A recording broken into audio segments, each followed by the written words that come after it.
I'm pretty sure I'm back.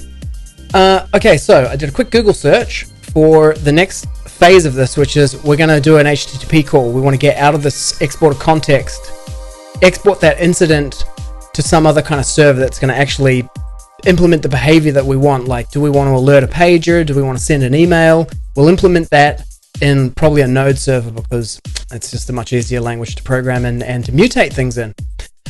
Okay, so to do that, I did a search for how do I do HTTP request in Kotlin, and I found the #1 Stack Overflow answer, which is here, and I had a look at a couple of things. It says volley for Android. We're not doing Android. We're coding on, I don't know, not Android. It says the KTOR client. I had a quick look at that. Dude, it looks intense. Intense. Jackson serialization, Kotlin serializer. Quick start request. We want to do a request. We're going to do a post request. We'll probably have to stand up a quick Node server to catch the request. We could use webhook, that webhook .site. That's pretty cool. But yeah, this is like, anyway, the one that I think I'm going to use is this one that is down here. OK HTTP. Didn't get as many votes. I think using OK HTTP is the easiest solution. I tend to agree, even though I got no idea what I'm talking about, but I don't care. I'm going to try it. It just looks easier to me. Just looks easier. Remember to add it to your... Anyway, we'll just import it and see what happens. Pretty sure that we can just whack this in. I think we do this. Let's see. Let's see. Incident alerter. The action is gonna happen in here. So I think if I do this, if I just go import and then tell it to import this thing, it's gonna say I can't find it. And then I should be able to, nah, bummer. You should be able to right click and just go, yo, import this from Maven. Dude. It would be good if there was something like Maven install, like npm install. Anyway, I think if I just Google it, it'll show up. Yeah, no, that's not what I was looking for. So can I, yeah, I can, good. So if I go copy this and then just no, copy the whole thing, dude. Com square up, OK, HTTP3, copy, paste it in here, paste, and search. Single click. It's there, GitHub, yep, Maven repository. Here we go. Probably they'll have the installation instructions on there. Yeah, okay. Dude, where's the thing I copy and paste? Deeper, deeper, deeper. Here it is. Okay. Copy to clipboard. Oh, that was good. It actually automatically copied it. That's good. That's the kind of behavior that I like to see because you know what I'm about to do. It's not a plugin, it's a dependency. So I put it into the dependencies. Whack it in there, save that. I got auto import of Maven turned on, so it should automatically, boom, show up. Love it. Okay. Actually, what I will do is fire this off in the background. I'm going to go to their GitHub repo because they'll have usage instructions, but we're just going to go with this. Here we go. Looks pretty good. Okay. I'm going to hard code it first. Okay, so let's just do this. Grab all this and then whack it into goodbye. How do I get rid of this? Maven. It's a track with vocals in it, which interferes with the ability to understand what I'm saying. I like it, but it's not going to work. Fast forward. Next. Ooh, I might get a DCMA thing for that one. Let's go back. Let's find some more. Let's start from here. Play. And we'll start from here. Big fan of Silk music. Progressive melodic house, man. It's the bomb. Okay. Oh yeah, we were going to test it to see that it actually outputs the thing first. So let's do that, okay? So we know that if we go DC up, we're going to get this thing, right? Now I'm going to create a model that just always throws an incident, right? And that's pretty easy to do because what I can do is I'll do a real simple one like this. So a new BPMN diagram, start single service task, and then an end event. I don't even need to create a worker for this, so start. Oh man, that's so tiny. It's at a distance, so I'm not even, am I typing the right thing? I can't tell. start. Can I make this bigger? Zeebe modeler. Zoom level.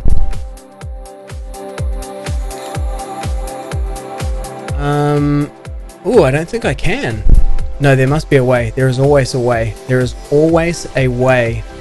Something on the canvas? Hold down control? Yes. Hold down control and scroll wheel. Okay, so this is just an end event. This service task here is just going to throw every time. I know how to do this from create incident, we'll call it. Incident. So I actually need to give it a task type, which we'll call create incident. It'll never actually get activated because we'll pass in an unserviceable payload, because if I say put output mappings and I create an input mapping from I can't make this part bigger, does not exist, and then the target value will be like yo incident. That's going to create an incident every time. Okay, so the ID, we'll call it create incident. Incident. And then I'll copy and paste this. So Command C, Command V, and then we're going to save it. And I want to put it into workspace. Camunda. This thing is called Zeebe Incident Alerter. Zeebe Incident Alerter, right? And then, so I'll just make a new folder here, which I'll call BPMN. Put it in there, and I'll put create incident. Incident. Bam. Sehr gut. Okay, this is up. Now, by now, externally, yep, add that to get. Okay, can I make another, can I split this terminal? Split the terminal. Nah. View mode. Float window, rename session, move to resize, remove, hide, no, plus. Okay, so I have a locally running, yep, so CD into the BPMN. And what would make sense here is if I make my terminal bigger. So console font, JetBrains Mono, make that 18 as well. Okay, bigger. Let's make it even bigger, hey? Preferences, console font, 20. Let's go all the way. And if we're going to do that, should go to editor font, make this one bigger as well. 20. Good, good, good. Okay, so do an ls to make sure that it's there, and then I just go Zeebe CTL, and then I say deploy, and this create incident BPMN. Didn't like it. Authentication handshake failed. That's right, I gotta do insecure, because I got no TLS on this broker. Insecure. Right, done. There it is. Now, ooh, something through. Okay, that was from my insecure attempt. So now if I say ZBCTL create an instance of that workflow. So create instance of, nope. What? What happened there? That's weird. Anyway, Control C, get rid of that. Copied the wrong thing, dude. Let's go back up here. Let's grab this. Yeah. Command C. And then ZBCTL. So ZBCTL create instance. Yeah, okay, let's do this. Made myself a bit of typing. I'm using Hellmac on my keyboard. I'm getting a lot more familiar with it. I'm gonna retain my ultimate typing speed, I think. Didn't like it. I gotta use insecure again. Okay.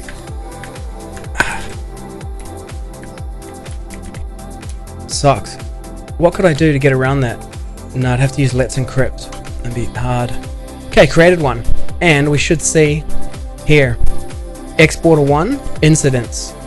Boom. Created an incident. So this is the exporter. Okay, but why did this one thrown two events for incident. Intent create, intent created. Okay. So, right. Okay, that's how the event log works. Why is it complaining here? What? Unresolved reference? Add Maven dependency? Oh, okay. That's pretty cool. Search for artifact. Yo. Copy. Let's try Control C. Control V. Find it. Yes. Oh. This is more like it.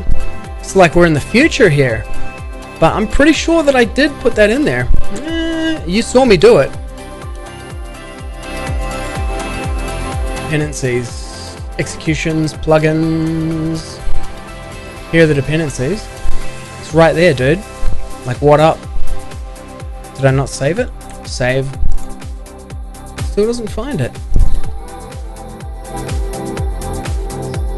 Try this. Install? What does that do? It's building it, and then it's going to try to install it. It's going to blow up because it can't find this thing for sure. Why can't you find it? Like, yeah, unresolved reference, com square up. Okay, but in the pom.xml, be good if there was a button here to close this. Got to go over there. Okay, build dependency. So here's the dependency here. It's com square up OK HTTP3. Com square up OK HTTP3 import. Weird. Okay, there's like a Maven synchronize button or something here. Does that do it?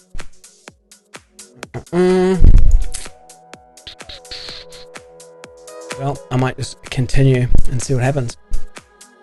Maybe it's because I don't know. No, I do not know. Just do one thing at a time. So in the meantime, what we'll do is we'll comment that line out. Okay, save that. Gets rid of my errors. Now, in the record filter, let's close a few of these things, so we don't need them right now.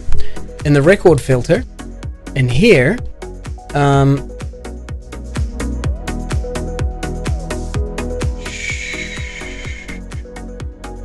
okay, I think we can probably do this.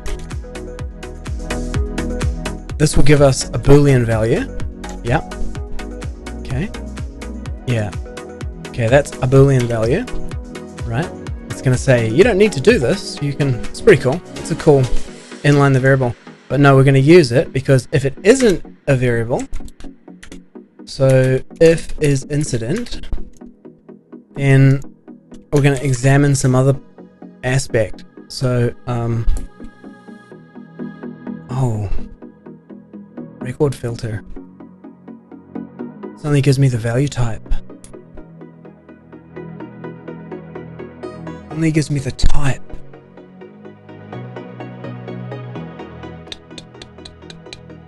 Let's have a look at these value types again. Because what I want to do is, if we go back to the terminal, I want to only get the created intent. So that's the record. Okay, well, I won't do it here then. In that case, if I go back to my record filter. So in this case, we can just like inline that whole thing, right? It's a nice little optimization that I just discovered. Okay, so save that, and then this thing is only going to see them. So yeah, okay. So here, we're going to log it here, but what we'll do is we'll test it here. So if record.intent, yes. Intent? Yes. Intent.created and intent.created? Nope. Okay, what is this? Intent.intent, record.intent. Let's try this. Okay, record.intent. Nope. Okay, intent. what is the type of this thing? Hello? Hello? What is it? How do I test it? It's got to be like, let's have a look. Well, let's do this. No, intent like this, right? Yeah, okay, so bring that in, and then go to the implementation. Let's have a look at it. Deployment intent, incident intent, that's what I'm after. Public enum, incident intent dot created. Okay, so change this then to incident intent. Yes, that's kind of dumb how it does that. TypeScript doesn't do that. Created. Okay, so we're only going to log out created intents, right? In any case, we need to advance the exporter because we saw it, but we don't need to act on it.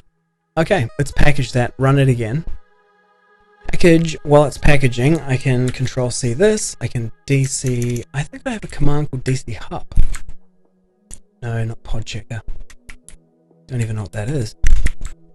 DC hub, yep, that's a down up build. Run. Yeah, okay, what's the warning? UTF-8 or something? Yeah. Okay, no sources for the testing, that's fine. Okay, DC hub, here we go. It's going to bring it down, bring it back up. Here we go, here we go. Okay, it's coming up, coming up. And the very last kind of thing that we'll see here is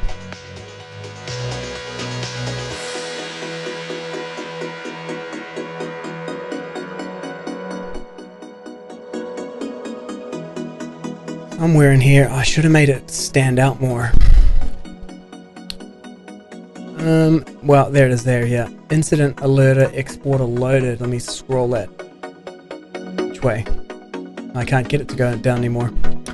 Anyway, take my word for it. It's behind my head, so you can't see it. It's like right here. Incident exporter uploaded. Okay, and then so we're going to throw our incident. Boom. What? Oh, I got to deploy it again. Deploy. Deploy. And then create an instance. And we'll throw an incident. And we see only one record. Love it. Okay, good. Okay, it works as advertised on the box. Put this down here a bit. And okay, let's go to town on this. Okay, we got that to work. Save. Actually, I might checkpoint the code now. So if I just get status, squash it, but modified Zeebe IML. Could have excluded it, but too late now. Get add.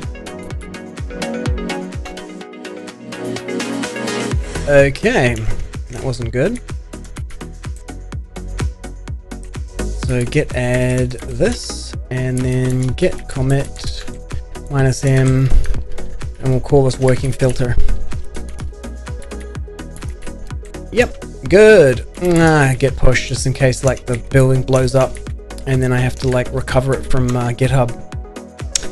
Yep. Okay. Now let's get this thing to work. So I'm going to uncomment that, and then I'm going to go back to the source of all truth, Stack Overflows. And I'm just going to copy this, and I'm going to whack it in here. Let's put it into the exporter, right? Okay, so if we're going to export it, then we're going to do all this stuff. But you know what? This thing probably... stick it outside the class, but no, I'll put it inside as a member. So yeah, I'm going to cut it out of there. Stick it into... I guess put it in here. Get rid of that. It's going to say, hey, we don't have this client thing, so let's create property. There we go. Any doesn't like it.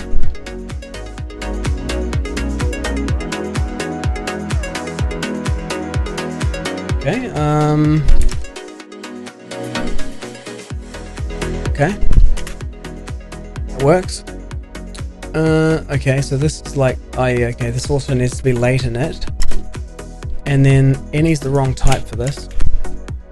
So this should be like some kind of okay HTTP client. Yep, I reckon that will work. Okay, so we've got the client down here. Okay, we're gonna have to let's bring it in. Import. Yep, that one. This one here, import. This one, import. Why doesn't it like that? We'll look at that in a second. Okay, that looks good. Why doesn't it like this stuff? Let's check this first. Using get as an error, move to extension function. Well, you know what's wrong, so fix it. Yeah, whatever. Okay. Should start with a lowercase letter. Rename. It's a refactor. JSON like that. There you go. Happy now? Multiple choices. Doesn't like this. Okay, let's have a look. Yep. Sure, why not? Content data. Why doesn't it like this? Deprecated, move to an extension function. Well, okay, just fix it. Thank you. Okay, this all looks good. What doesn't it like about this? Yep. Okay. Uses that shorthand property accessor thing. Yes, that works. Okay, so the URL, and that's cool because what we're going to do is we're going to hard code a URL in here, and I'm going to use webhooks.site or webhook.site or whatever it's called. So val URL equals, and it's a string, and then we'll go to go here. It's called webhook.site. This is super handy for doing this stuff. Webhook.site. Any moment now. Webhook.site. Come on. Gee, while it's doing that, okay, it's back. Okay, post request details. Yeah, okay, it's the same one. Can I get a different one? Can I delete these? Okay, whatever. Okay, here's the post. So copy that link address. Yeah. Paste it into here. Now, this is a request, it's a post. Yep. Okay, so you know what? I think I might do this. It's a string. So if I go record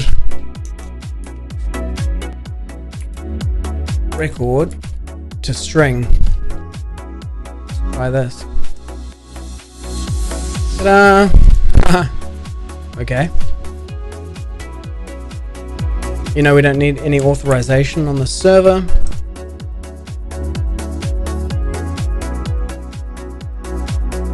Okay, I think this will work. Okay, so package this mofo. Go back to the terminal.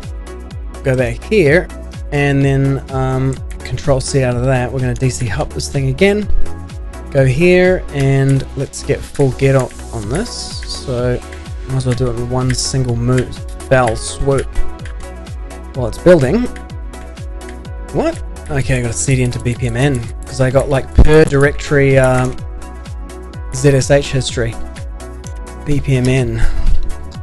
Okay. So,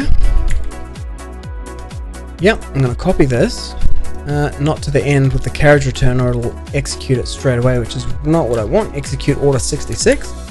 Go here, and then if that succeeds, create instance. Create an instance. Yeah. Okay. So run, completed, terminal, go back here, DC hub that server. So what we would expect to see here is it's going to appear in here. Can I delete these? Yeah, I can. Good. Let's get rid of this history so it's nice and clean as you go. Okay. Here we go. Booting. Yep, it's ready to roll. Okay, so deploy and create an instance, and then we should see here, it echoes it out, and then here, boom, there it is. Let's have a look. Format JSON. Let's have a look at this thing. Word wrap. Yeah, no, that didn't work. That's not good. Okay, so in that case, this to string did not perform as I expected, so let's change it to JSON. Change that to a string. And then do that. See if that works. Okay, package. Go back to the terminal. Control C on here. Let's get rid of this one.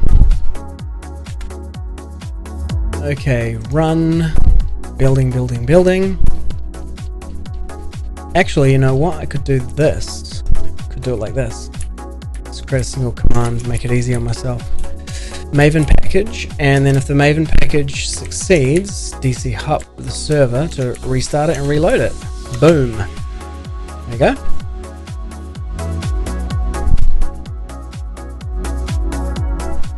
Okay, so that's building. Okay, so the other things I'm going to need to do is make it configurable, so you can give it like a, you know, a post endpoint to post to. And then also optionally we'll make it so you can put authorization on it, because that would be kind of cool to have, because then you could post to like external sites. Okay, it's starting. That's looking good. Okay, yep, started. And then here, just run the same thing, deploy and create. Go back here, we'll see an incident got created. Yep, and then go to here, and there it is. Let's have a look. Format JSON. Yes, beautiful. There we go. No data found for query does not exist. Create incident, workflow key. Look at that. All the details. Can't really get much more information than that. That's it. Okay, so it works, right? Now, well,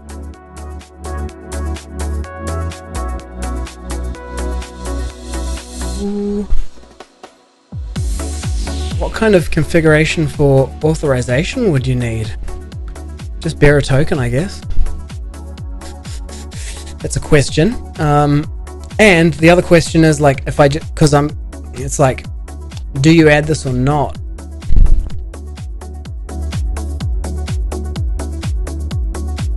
And then how do you elide this if it doesn't exist?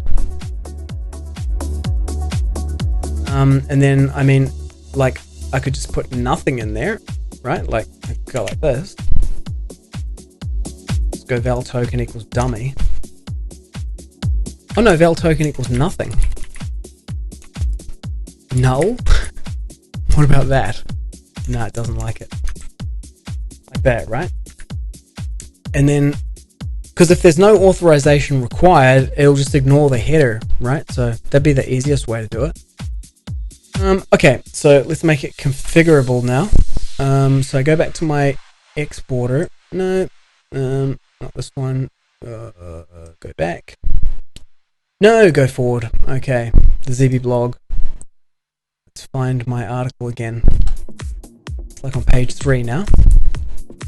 Okay, long polling workers, scaling. Oh, not even page 3. July. It was in May. That's after there. Okay, and here, so yeah, configuration. So configuration, okay. So in configure, context.get configuration.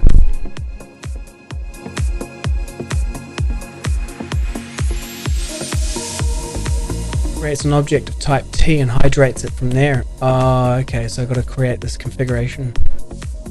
Okay, yep, no problem. We have the technology, so pretty simple. Let's go like this, create a new Kotlin class and call it incident alerter configuration. It's kind of like ORM out of the configuration file. Config, let's go all the way, man. We're programming in the JVM, so let's make it as super verbose as possible. Enterprise. Yep, add it. Okay, so we should have URL, which is like a string. right? I guess I make it a val. Var. Otherwise it might complain that whatever injects the configuration into it tried to mutate an immutable property. I don't know if it actually does that, but URL and then token. Guess so. I mean, that's what it was called in the other thing. So you can give it a URL, you can give it a token. Anything else? No. Let's make it real simple. So in the on configure in here, what does it say? Configuration equals context get configuration instantiate that class. Okay. So just paste that in, and then we're going to instantiate an incident alerter configuration. Okay, close that. Do I need to import it? Okay, why doesn't it like that? It doesn't need to import it because it's in the same package? What does this do? Okay, well, yeah, change it to this. Use property access, yeah. Yeah, okay, so make this a property of this class. It says it's any, but no, it should be of this type, I think. Whoops. Let's undo that. It's the wrong meta key. Like that, and then this again will be another late init. It likes that, but it doesn't like this. It doesn't have a companion object, and thus it must be initialized here. Okay, so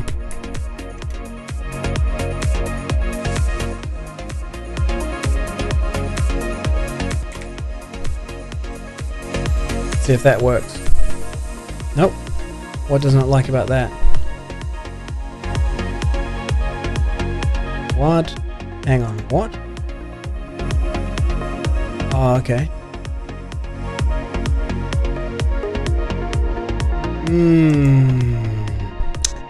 I have no idea what I'm doing here. Okay. I'm not sure about what this companion object thing does, right? No idea. Okay, quick lesson in Kotlin. What's a companion object? Okay. This is something that I got no analog in JavaScript for. Objects and companion objects. Object expressions. So I've got that one too. Create safe singletons. Yeah, okay. Declaration. Singleton. One instance. Declare the class. Use the object keyword instead of class. Okay, well that's pretty easy. Get rid of that and then make this thing an object. There you go. Winning. Nope, didn't like it. Class.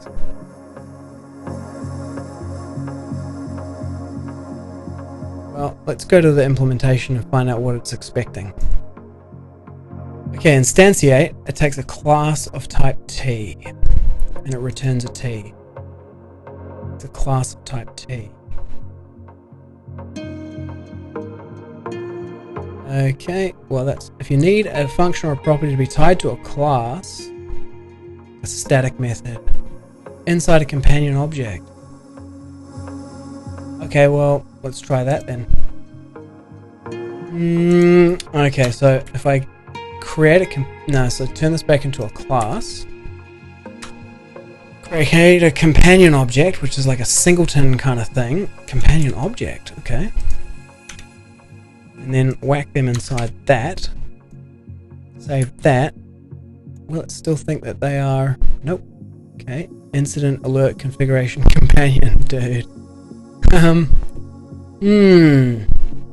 Okay. Cannot be applied to. Okay. Object expressions.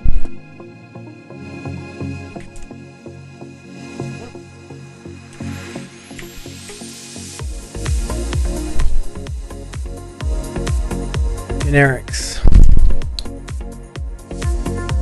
Generic type parameters, constraints, variants, declaration, covariance, and contravariance. Ratified type parameters. Okay. Sadly, they have Inherited limitations. Erased at runtime.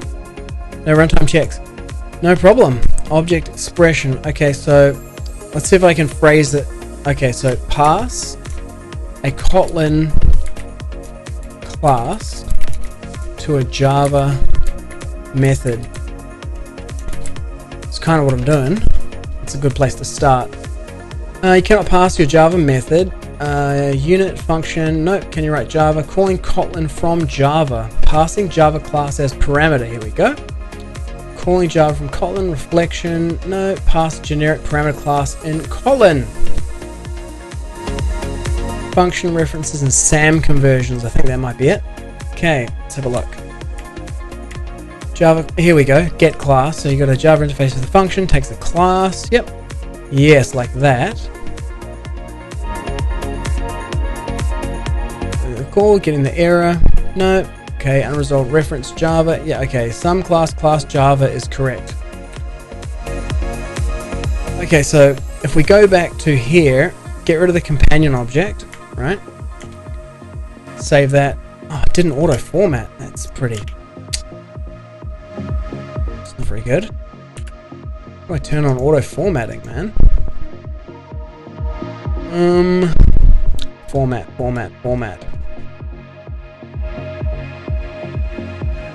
Kotlin. Annotation, braces, classes, DSL, functions, keywords, name, parameters, blah, blah, blah, blah, blah. Editor general. Code completion, auto import, appearance, auto import. Show import pop-up. Classes, methods, yep. Add unambiguous imports on the fly. Yes! That's what I want. Insert imports on paste. Scala. Kotlin. Add unambiguous imports on the fly. That's cool. Console. Postflex completion. What's that? I don't know what that is. Smart keys. No. Color scheme. General. Let's have a look. Change font size with command mouse and wheel. Dude. Zeebe. Refactoring. Scrolling. Oh, that's right. There's this thing here, right? So save. No, format. Code style. Java doc. Enable Java doc formatting. Okay, it's a lot of different things in here. Formatting. Copyrights. Nope. Key map. Editor general. There we go. Actually, yeah, I think I do remember doing this. You had to write some kind of to write something to make it do it. Forget it. Just apply all those random changes I made. Okay, save that, and then we go back in here, and then we got to go like with something like class multiple choices. Java. Nope. Multiple choices. What is this? Okay. Look. Ooh. This? That work? No. Import.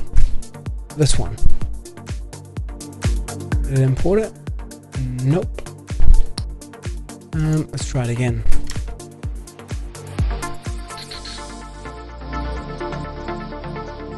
Java lang class, so I'll just do it manually. Okay, import Java lang class. Let's see if this works. Java lang class.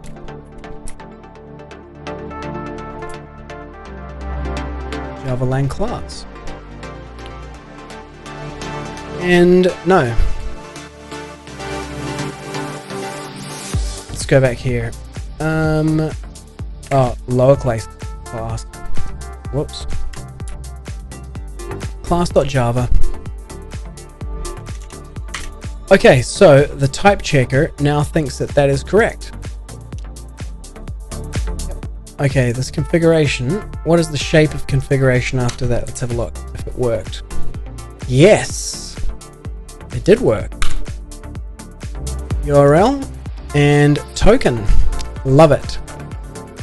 Okay, so if we go in here, this is configuration.url. And then also we should do a token equals configuration.token.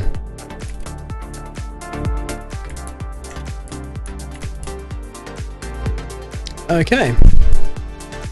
Looking good, looking good. Okay, so I think the sequence of events now is, yeah, I need to add a configuration for this. Okay, so very good. Learned something new there. Let me just see if these other ones answer the question. Real problem, Kotlin implementation, service class variable, inherit service class. How'd this guy do it? Looks like he's doing it at runtime. Out keyword. Equivalence of class is class out any. Okay. And function references and SAM conversions. Function reference pass a function as a Kotlin supports SAM conversions. Function literals, automatically converted implementations, interface non-default methods, execute. Okay. Anyway, file that for later if I ever need to look it up. I have seen it. Okay. Now, go back to my article. I think we can get rid of that one. Yeah, we didn't really need this, but let's have a look at there. Let's have a look. 22.2k, 1.7k people watching it, 35.8k stars, 7.8k forks. Okay, so it's really good. Runs on Kotlin, Java, and Android. Project website for documentation and APIs. Okay, HTTP, this is what we're using. I think this might become my go-to. Mock server for testing. Cool. Modern app. Okay, get a URL. Yeah, this is a very simple, fluent interface. I like it. API. Mock server. Okay. Stack Overflow. Good. 4. There's a version 4. Oh yeah, I'm using version 4. So these answers here must be from version 3, which is why it was saying deprecated use this other method. Okay. I got it. Now. Okay, so where do I set my... Okay, batching, yeah, we're not going to batch. Sending batches over REST, database, back off, retry. Schedule batching, filtering, this is just like naive as anything. Okay, let's have a look at the source code for this one, because it might have a Zeebe config in it. No, it doesn't. Oh, you just put it in there. That's pretty easy. Okay. In that case, we can start the build. Yeah, but what we need to do, I won't do a race condition here. We need to update the Zeebe CFG toml in here. Okay, so we're going to go URL equals, and then we're going to put the webhook in there. Webhook.site, copy link, go back here, paste that into there. Actually make this bigger. Weird. Okay, and having done that, we can now rebuild, restart, and it will use a blank token, because in my configuration I said if there's no token it's going to be blank, if there's no URL it's going to be blank. So probably in here we should say log.info.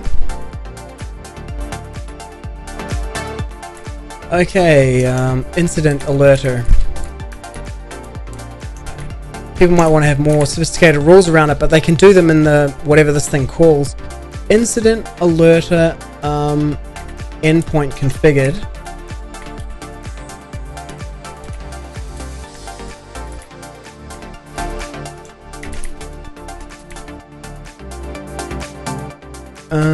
Okay, so actually the way I could do it here is if I go URL equals configuration.url, in which case I don't need to have it as a class property, and I'll have these two as class properties. Token equals configuration dot token. Okay, if I had more properties, I would need to do that, but okay, let's have a look. So I can just get rid of these here, like that, and then add these as instance properties, property, and this one here, add it as a property. Come on, there, like there. Laten it, dude. Okay, it doesn't like it because it's not initialized. Good, and then this one now will be able to also do the same thing. Create a property, also make it laten it. Okay, so having done that, I can now here say $URL, right? And then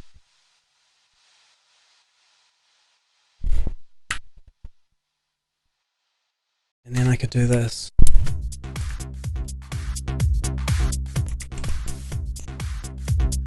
If the URL is equal to nothing, log.info, warning. Is there a log.warn? Yeah. And then I just say no URL.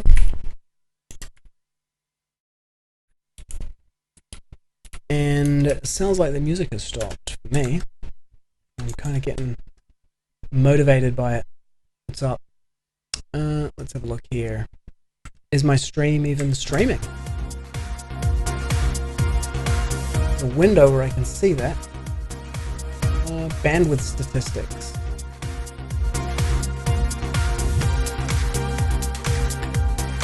Okay, looks like it's seized up for a minute.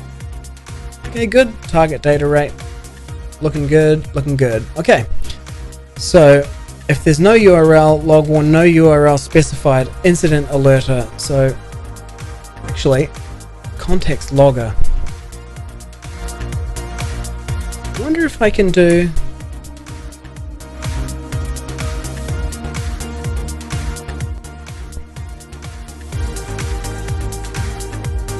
That's cool, whatever.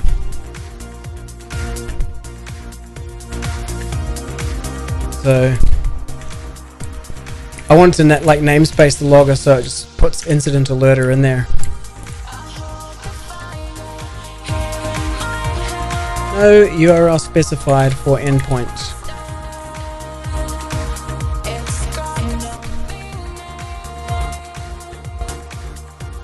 Okay. I have a feeling it might suggest me a different syntax for doing this.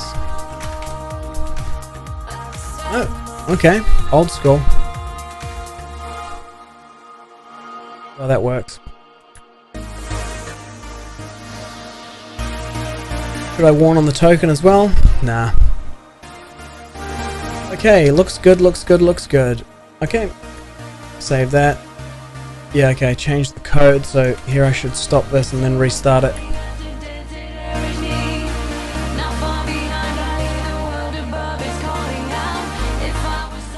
You could make it that that thing, if it's loaded, will explode if it doesn't, if it's not configured, because you'll be like, oh, there are no incidents happening. That's a good point, actually. What happens if it can't reach this thing? What does this thing do if you... And this throw? Does this throw? Does it throw? Does it throw?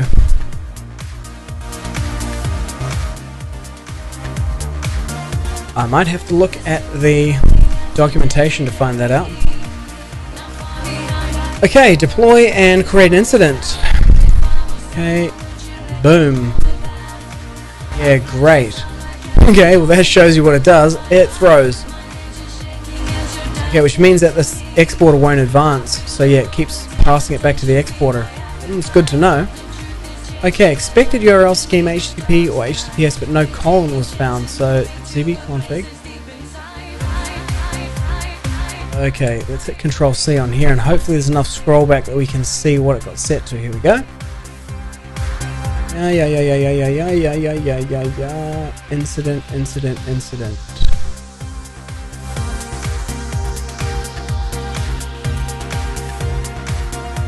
Okay, so says here incident exporter loaded. Okay, which gets emitted in the on open, I think. Yep, open. So configuration must happen before that. So let's go back to configuration stage, open exporter. Okay, that's where it actually starts running it. There we go. No URL specified for endpoint. Okay, so my assumption about how the configuration is set seems not to be valid, unless I didn't save the file. Did I? No. Let's have a look. Article. No. Oh no, it's in here. Okay, class name. Configured via this exporter's ID equals incidents, class name. Okay. So we can actually go like this. Give it a better name.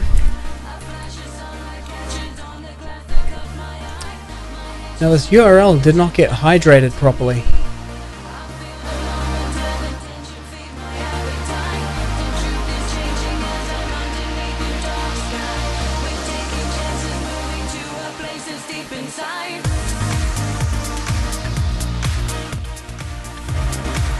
Is it because I did that? I think in my code here, I actually, let's have a look, configuration.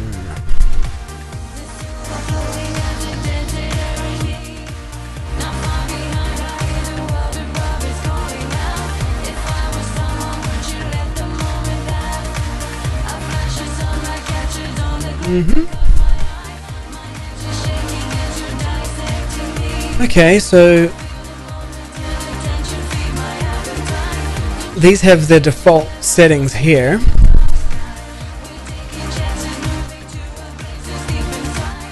Could be due to the instantiation of this class that we did here.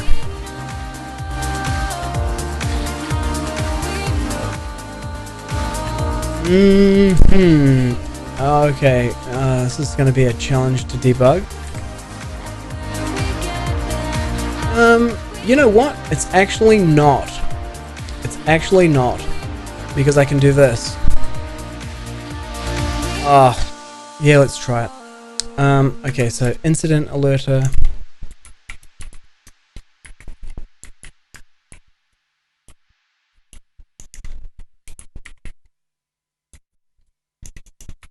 Configuration. Java class. Don't add it just yet. Okay, so here's the public class. We'll go here and then we just grab these two things. I wonder if it will offer to transpile my Kotlin to Java. Nope. Ugh, easier to just type it out. Okay, so public string. That's how you do it. Yeah, URL equals nothing. Or null, empty string. Oh, that's right. It's mandatory semicolons that it does not insert for you. Since you know it should be there, why don't you just put it there? Okay. Oh, I'll type it for you. Come on, it's 2020, man. Okay, so grab this and then go to here, and then what we'll do is comment that line out and then go dot instantiate and then paste in the name of that class there. Yes. What don't you like about it? It doesn't have a companion object, and thus it must be instantiated here. Initialized.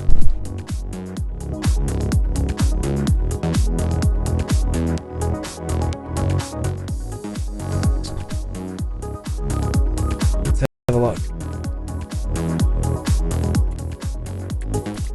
Does not have a companion object, and thus must be initialized here. Lots of people looking for it. Stack Overflow to the rescue. Hashtag how I program. An activity, blah blah blah blah blah blah. The line select row, etc., whatever. Okay, well that's not very good.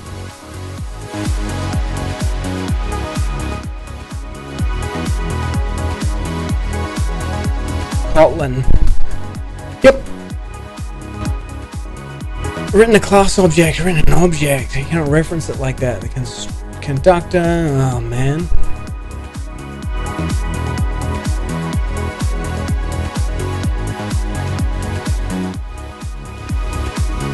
The difficulty here is I don't know whether this is actually the problem. It could be in a number of places. Delete. It's probably delete anyway. Yeah, goodbye. Kill that line.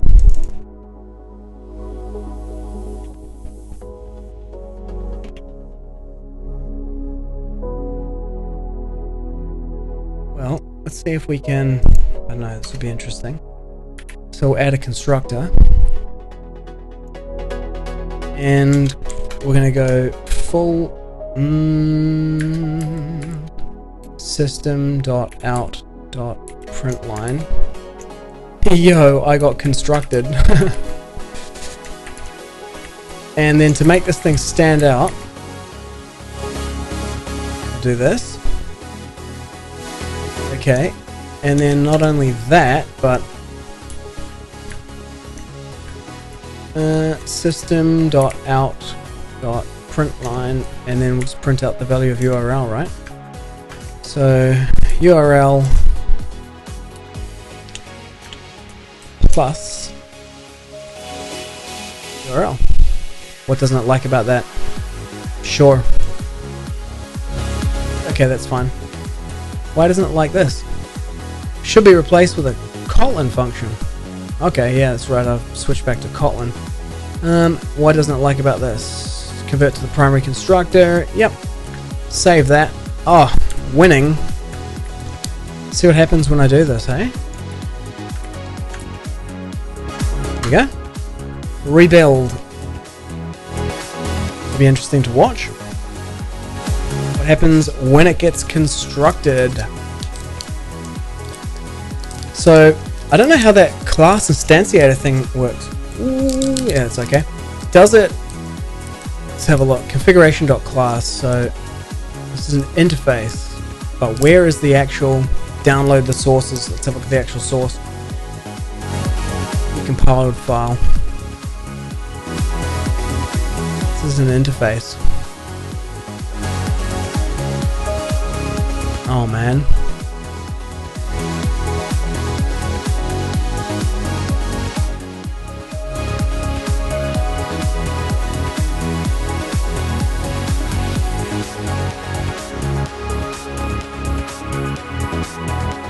Okay, so it should say I got constructed, right? When it's loading the exporters down here, I'm gonna go, yo, I got constructed and the URL is empty.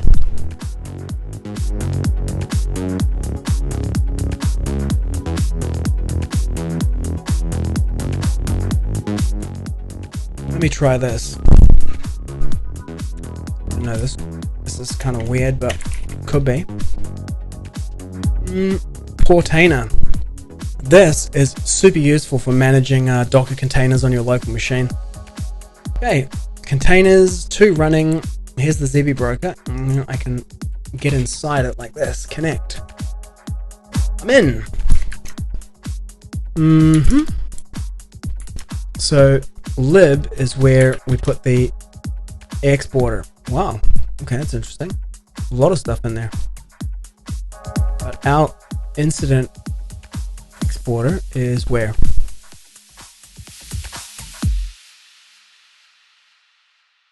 There it is, Zeebe incident exporter alerter. Cool. Okay, that's not what I'm looking for though. Let's go into conf. Okay, and then cat out the Zeebe dot. Now, we know that it is getting loaded. Okay, it does have the URL in there.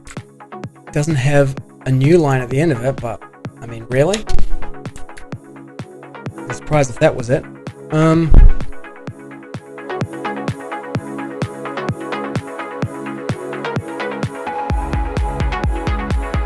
Somehow this thing,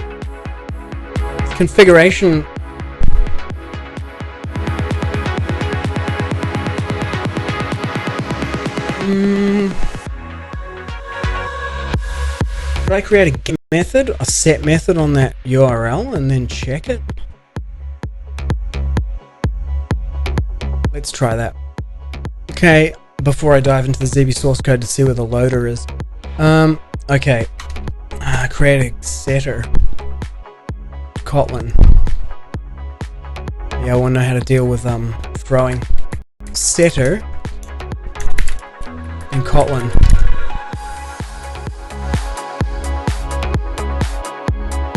You can intercept the property access. Okay, optional. With examples, here we go. Bigger, bigger. Come on.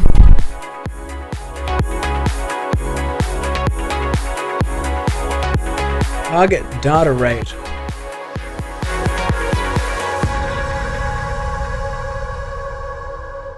It's the wrong time of the day. I don't know what it is, but at lunchtime here, internet goes toast.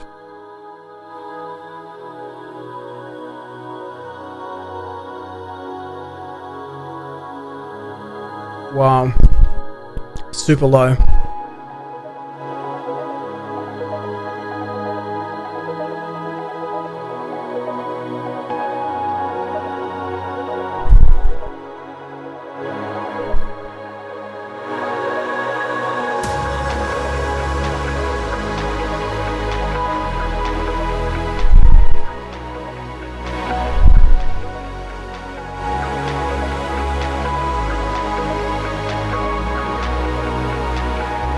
Speed is back up. Yeah, weird that the internet goes crazy around midday here. Okay. var, but class is equivalent to, if you instantiate, initialize a name, to set as parameter value, sets field to value. Okay, so val p equals person p.name. Yep. Access property. Yeah. Get equals field.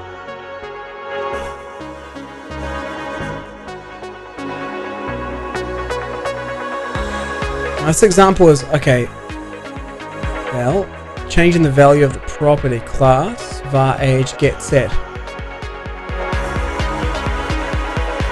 Okay, is this saying that literally whatever you write after you define the variable is the getter and setter? And let's just try it.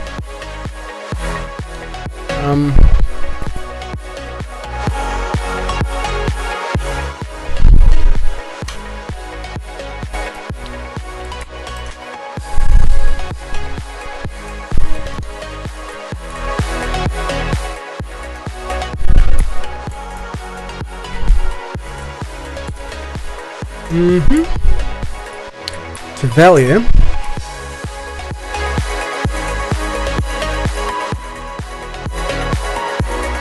Okay. All right.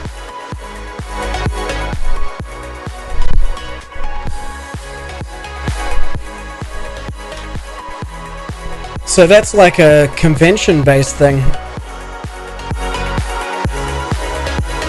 Rolling average throughput 1.10 megabytes. Actual bandwidth. It's going all over the place.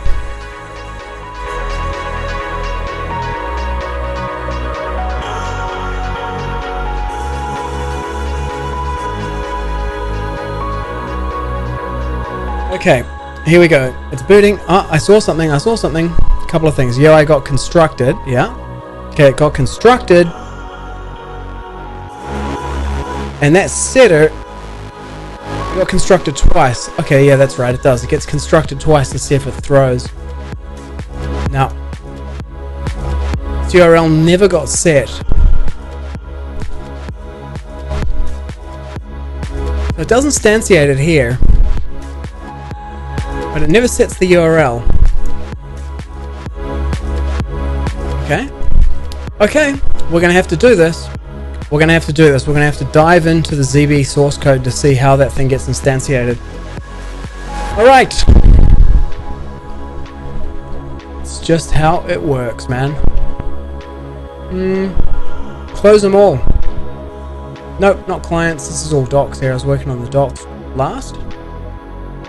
Now, I've got to be in the broker core. What's this, the distribution? exporters? No, that's the exporters themselves. Okay, I reckon it's got to be in the broker core. Bring this down because we're going to be looking at source code. So broker, source, main, Java, broker, exporter.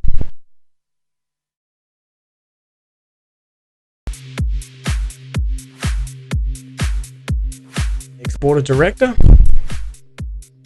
No, it's the configuration instantiator thing that I need to look at.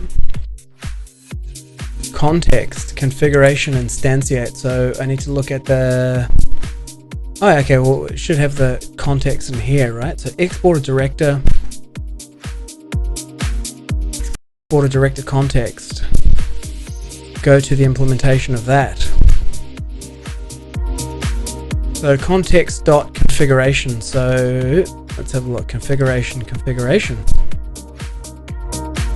Oh.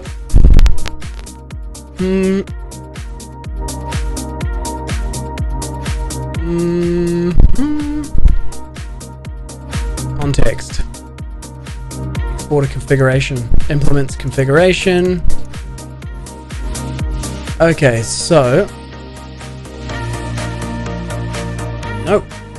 Exporter context. And then we go exporter context configuration. So go to the implementation of that. Exporter configuration. Implements configuration. So we're saying configuration and then instantiate is the method that does it. Here it is here. Okay, it gets a class. The argument's not equal to null. Okay, ours are not. It's going to return this instantiator from JSON, get intermediate configuration. Go to the implementation of that. Okay, let's get rid of some of these things here.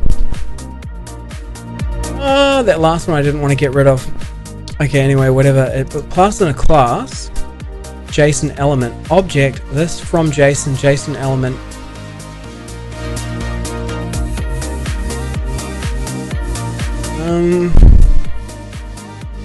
Okay, so this is JSON, and it's the from JSON method. Where was I? Go to the implementation of this, exporter configuration. Yep.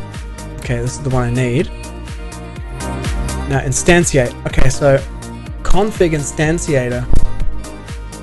This thing's got to be like a static method, JSON builder create. Okay, so my problem then looks to be to JSON. Make this bigger. Kotlin. See what this says.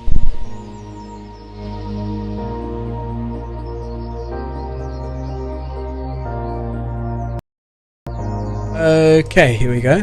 Safe parsing Kotlin data classes with JSON. This is what we're trying to do.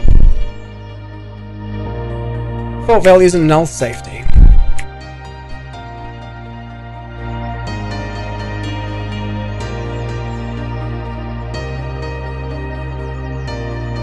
Yeah, okay, so that should work there. What works as expected is additional properties of the JSON are ignored when they're not part of the data class. What does not work are the default arguments inside the data class constructor. Okay, so let's have a look.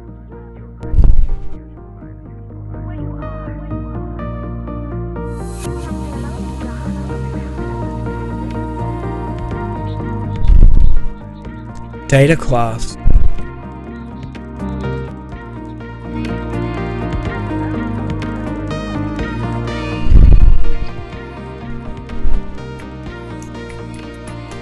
Never heard of it. Get rid of the constructor.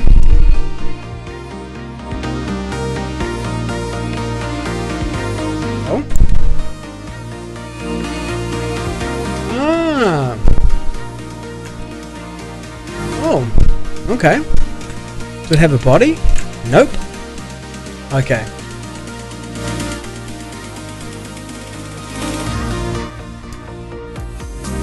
So if I say var URL equals that, right? What's it going to say? Needs a type? Yeah, needs a type. Can't infer the type from it. That would be kind of cool if it could. TypeScript can infer types like that. It's quite powerful. Doesn't like that. What doesn't it like about it? Val type string. Maybe it has to be a val. Oh, yeah, okay. I wonder if you can have a constructor on a data class. And then the other one is var token equals that. Also needs to have a string annotation on it. String. Okay. Save that. Let's try it again. Could this be the answer? Could be. Could be. Okay, while that's baking, save that. Let's have a look at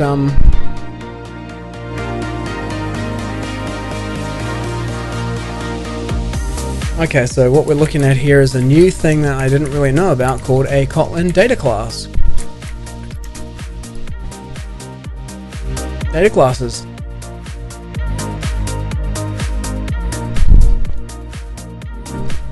Standard functionality, utility function, mechanically derivable from a class, data class, marked as data.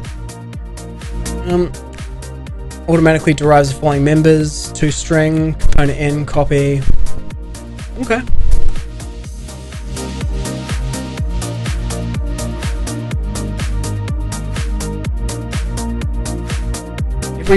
Every example I see has val on it, that's the only thing, but let's have a look. URL still not equal to anything. Okay, let's have a look.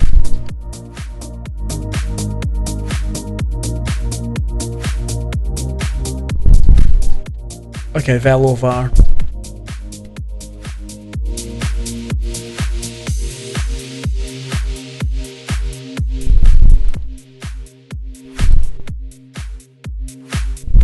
Destructuring declarations. Oh, that's pretty cool. I like it. Okay, so I got Constructor, but my URL is still equal to nothing. Let's have a look.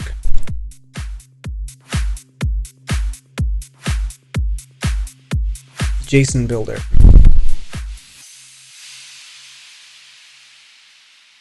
Okay, so we've got instantiate, right? So we instantiate. Am I missing a step?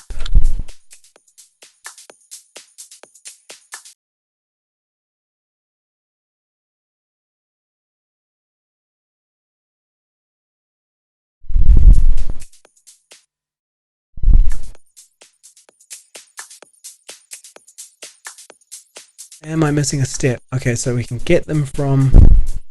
This is about getting them from the...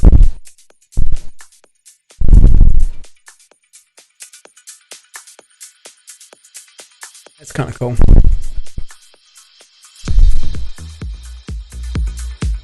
Side effects inside kind of functional interface.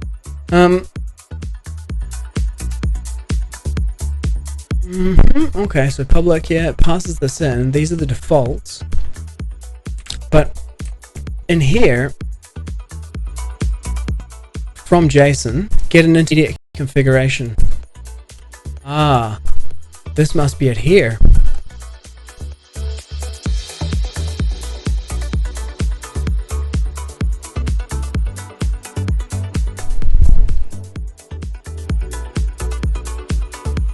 Where's this defined?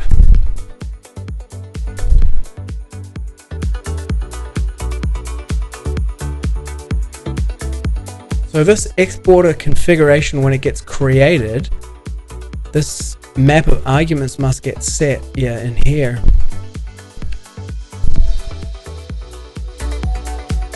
Well, get arguments. Okay, so I can actually do this. I can go context.configuration.getArguments. Boom. That's a map. So can I then do entries.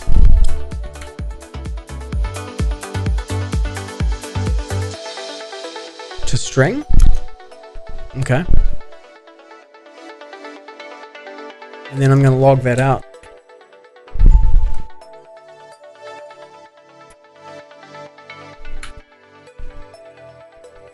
And then I should just make sure that it's clear that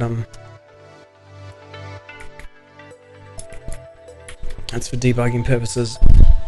Save that. Hit Control C on here. Come on, man. Okay, rebuild and rerun. In the meantime, let's have a look at this code again. Okay, so this thing gets instantiated with the config file, which passes in the default arguments. Okay. To JSON tree.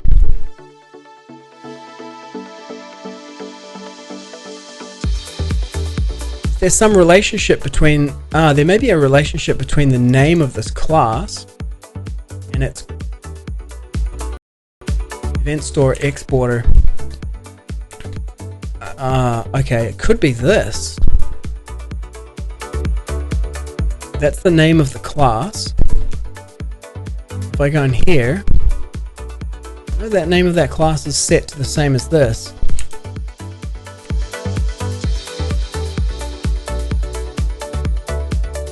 Ooh. A null pointer exception. Okay.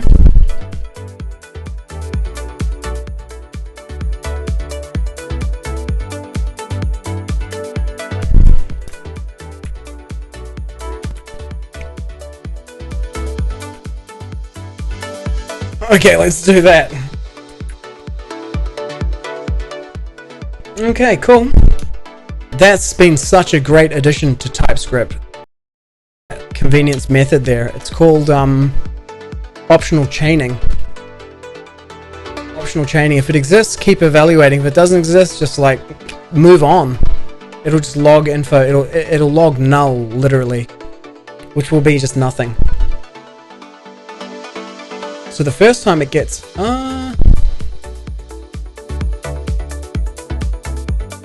okay, well that's not so good actually, because I'm not going to see anything in that case.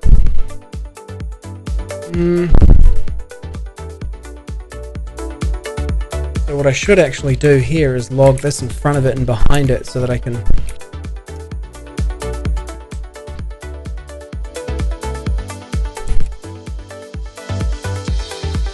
so copy that and paste that in here like this. Save that and then rerun that build step.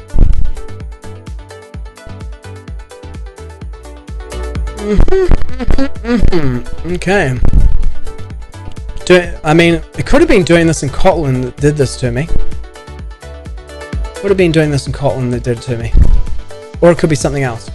Either way, good learnings. Data classes, companion objects, a bunch of other stuff.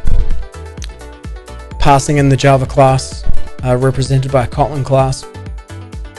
Okay, there it is there. Okay, so null, okay, and then it gets reloaded again, and so we should see it a second time. Null. Okay, so these configuration arguments are null.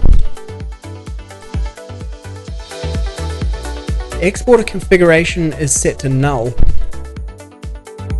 Okay, so find all usages of this. Where does this get instantiated? That's the question. New instance creation. Here we go. Let's have a look.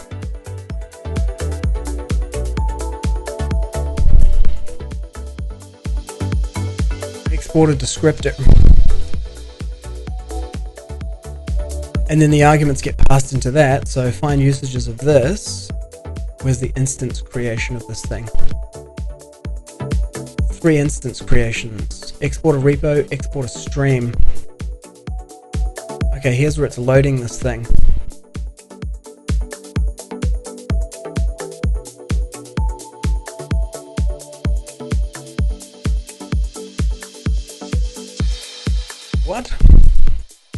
going to return an exporter descriptor. So this is loading an exporter.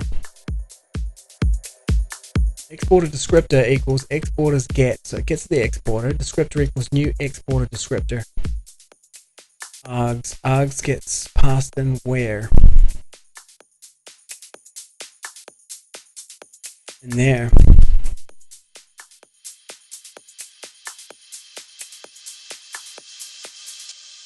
Find usages of this. Null.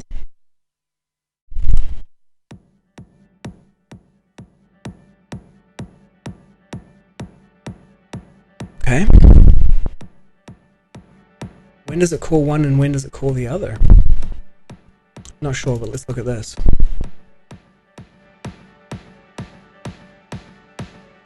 Config.getArgs.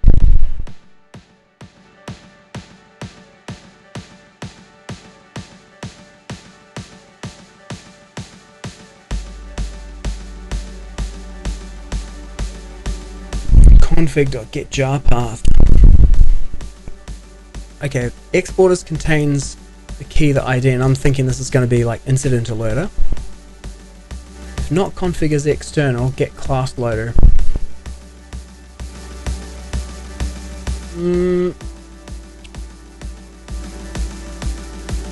Config.getArgs. Go to the implementation. Config gets passed in here. Go to the implementation of that.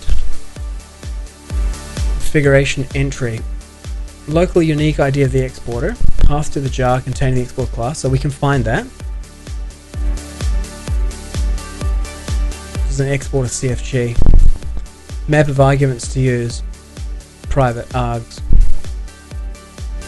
Net.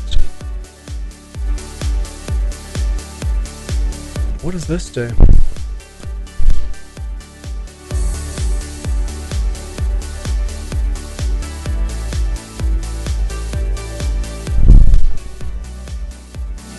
Set args.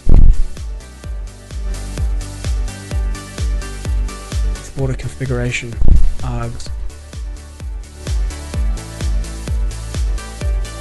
Where does it get the args from? Set args. Okay, it's a public set args. It's an exporter configuration entry. Okay. Find usages of that.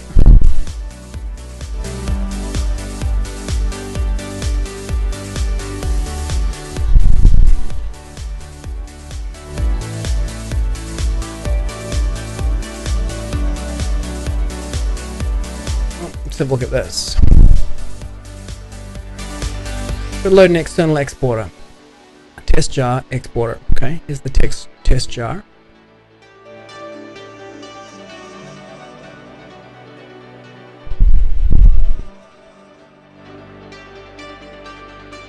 A new hash map. Okay, config set args. Yep. And then you put those args in there. Should fail to load non-exporter class. Non-existing class. Where does it actually load the exporter?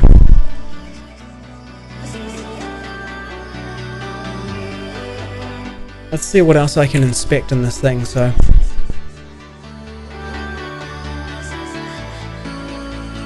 let's have a look at what other methods this thing has. Context.configuration. It doesn't really have many.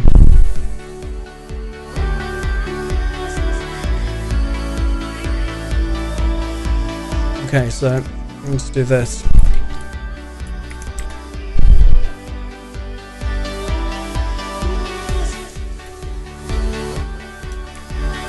See if this reveals anything. I'm taking a real stab in the dark here.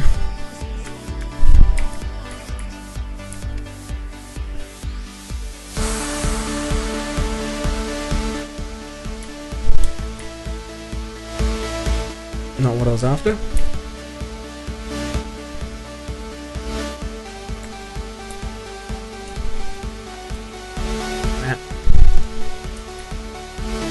the easy way to do it. Okay, so run that in the background, see what I get out of that.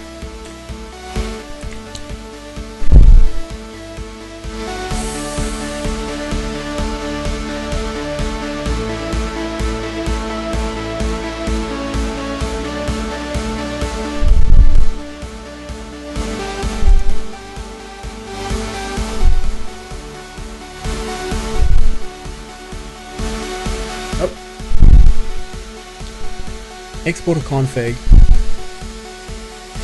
Exporter component configuration to be expanded eventually, allow enabling, disabling exporters. That'd be cool. General configuration.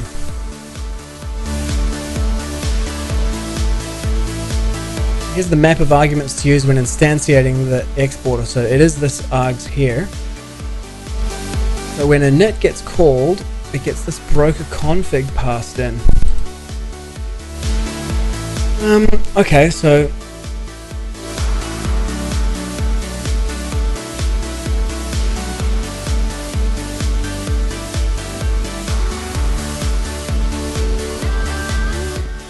when this gets initialized, it gets passed in a global configuration, a broker base, and the environment.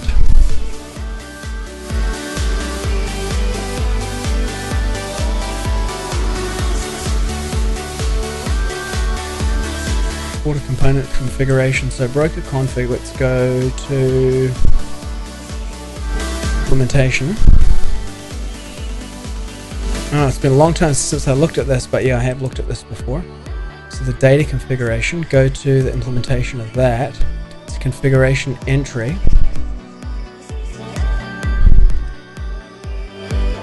Apply the environment.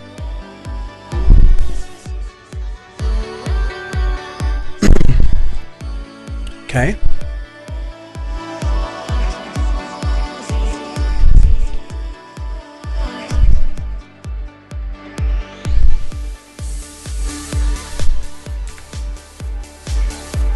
Let's have a look at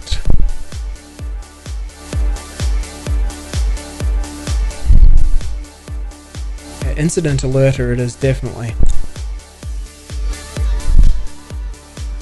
Okay, I think I know where I need to look.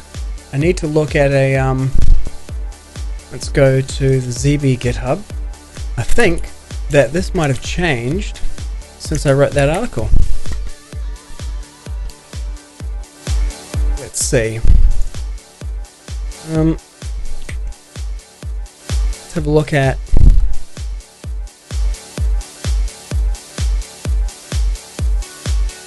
no, I know where to look. Let's have a look at the Elasticsearch exporter.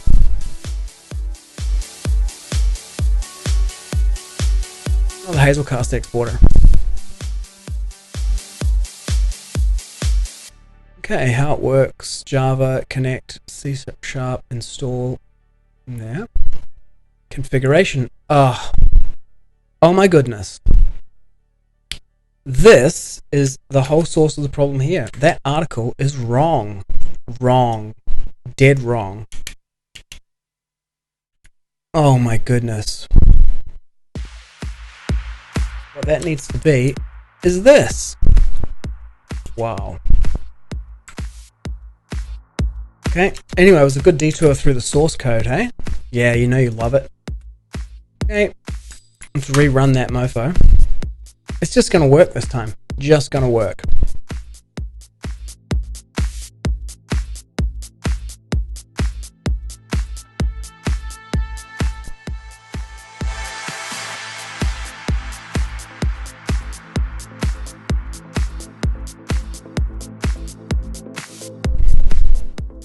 Wow.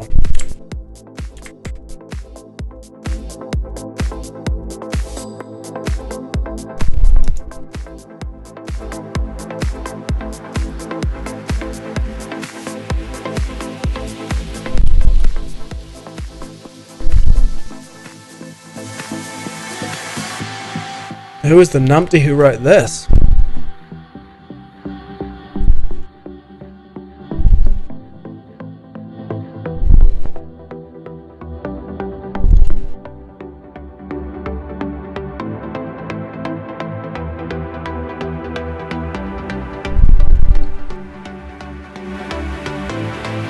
where is the configuration in here?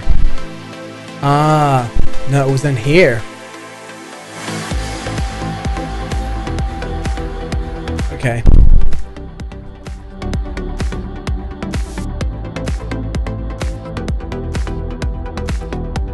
Okay, yeah, I can just fix it here.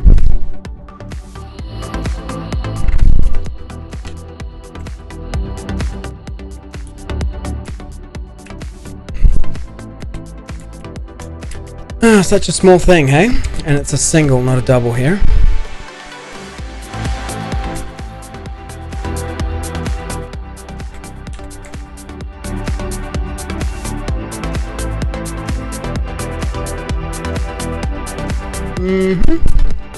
Yep, right there. We can get rid of this. Wow. Okay, so if we now run this thing, after that little detour, 1. There it is. Yeah, authorization bearer empty. Okay.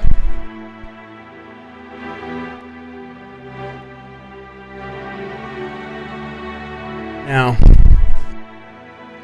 okay, we do need to think about what happens if the endpoint is down.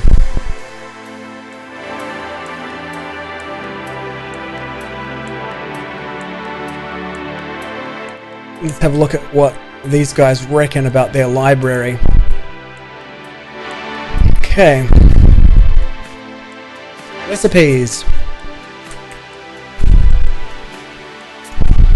Synchronous get, asynchronous get. Can I do an asynchronous post?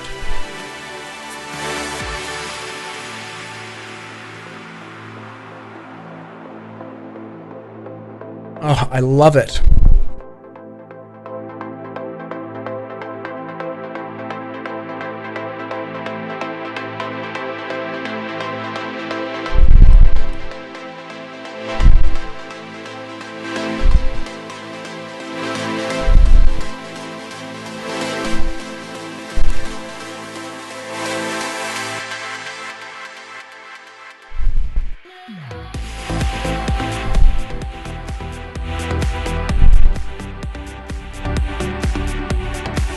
This is an asynchronous post. Asynchronous.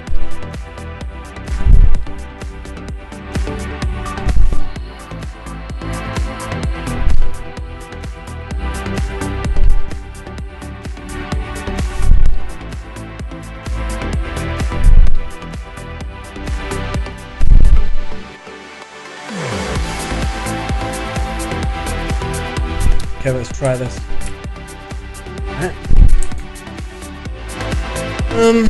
Okay, so paste this in here, draw this thing down.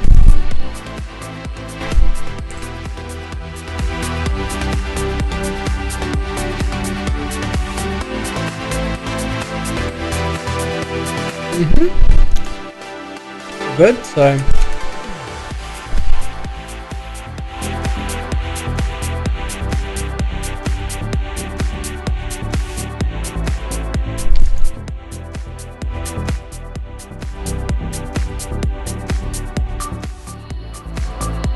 import.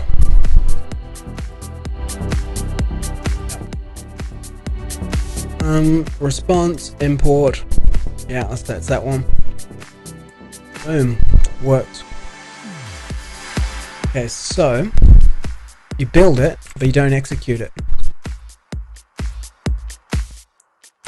Yeah, okay, so yeah, okay, cool.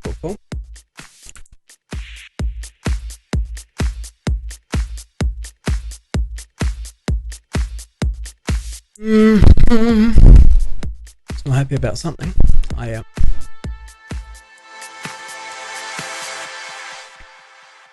Let's see if this works. But then what happens if it doesn't, if it's unable to alert? It should do what? Retry? Buffer and retry?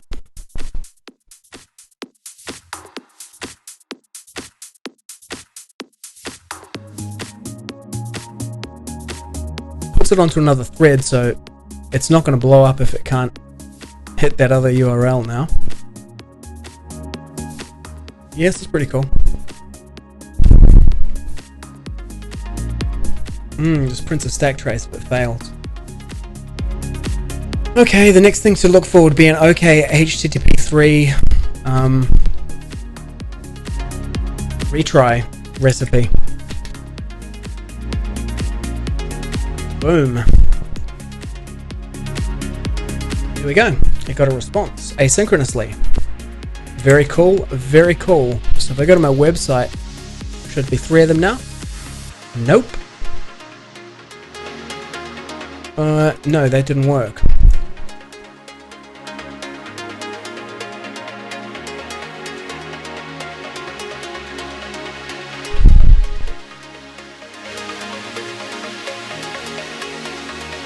Well, here are all the headers that came from it.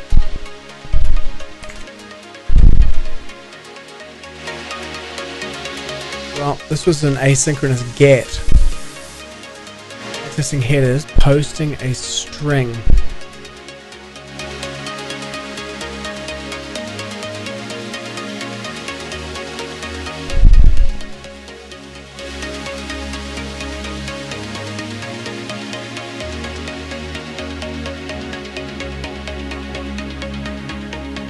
Okay, this thing is called OK HTTP. So I want to look for OK HTTP post asynchronous. Example. Blocking, non-blocking, yep, HTTP requests, tutorial, asynchronous calls, call object, but okay.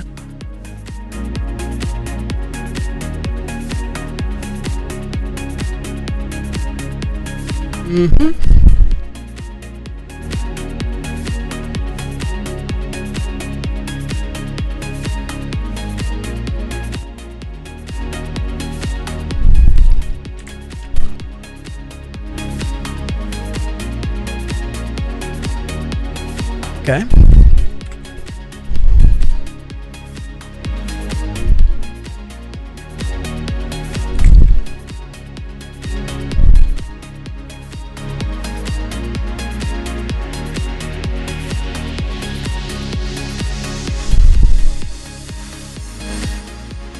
Let's try another one and see if it throws.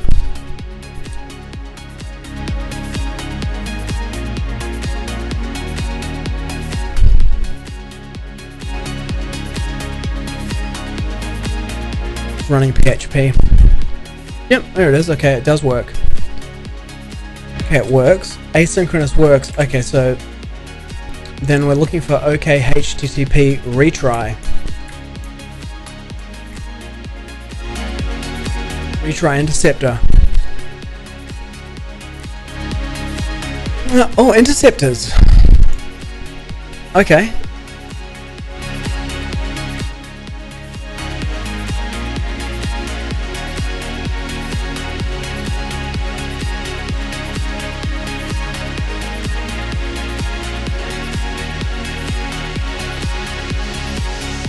Application interceptors.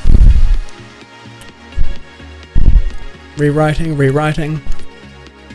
Okay.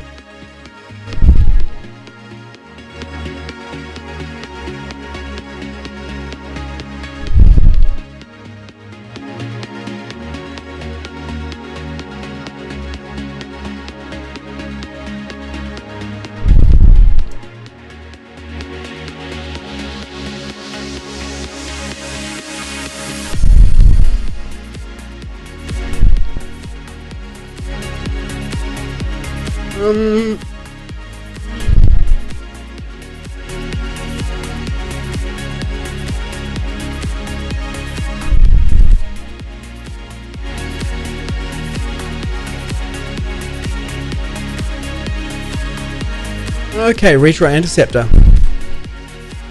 -1 on that one.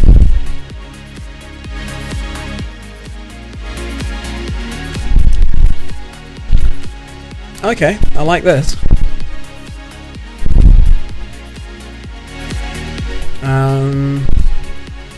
Okay, I think we're on OK HTTP 4. Or 3 version 4. 3.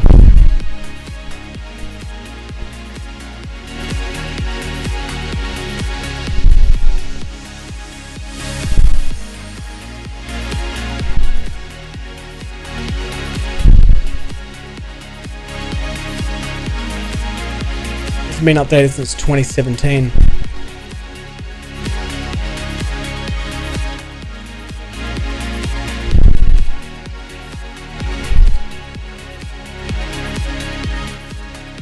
Don't know if it's in Maven. Have a look.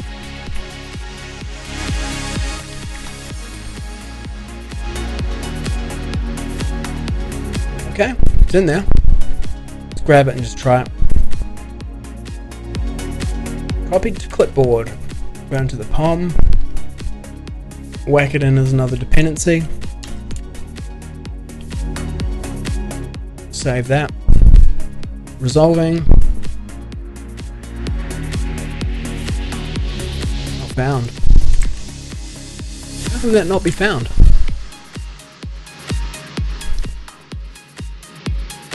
Re-import. Nope.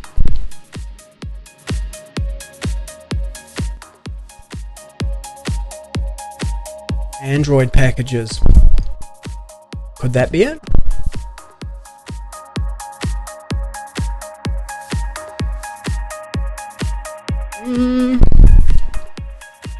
Retry request to interceptor.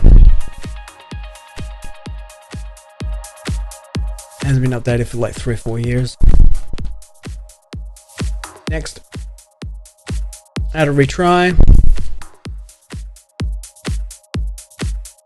Oh, come on, how can this not be a first class thing? Why is everybody writing their own interceptors for retry?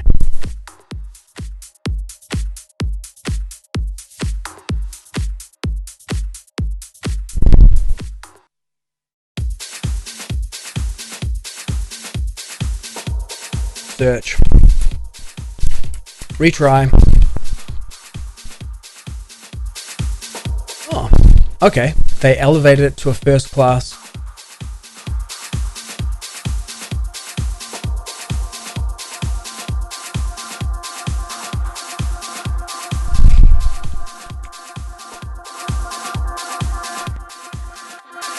That's why.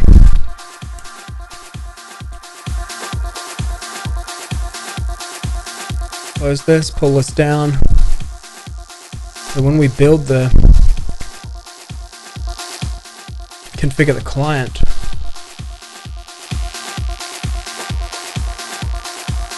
client equals this, and then just go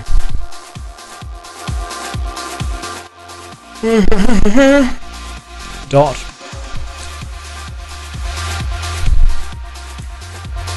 true. Not a thing. Can you build it?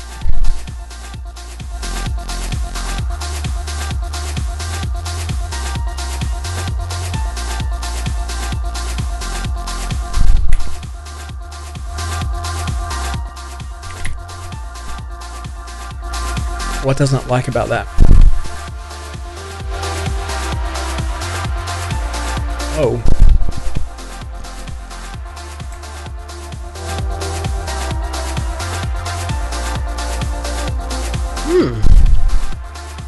Move to val.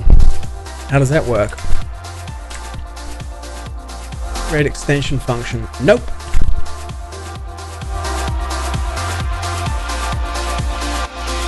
Okay, so this is the builder.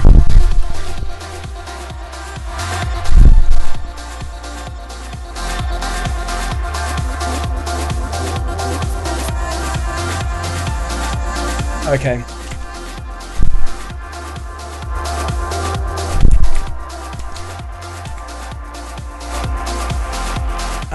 Okay.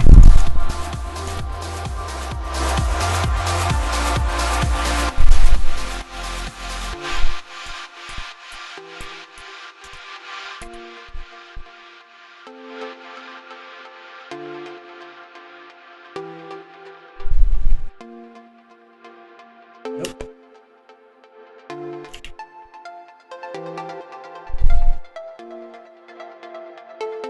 Yeah, okay, so you build it, and then you say .build at the end.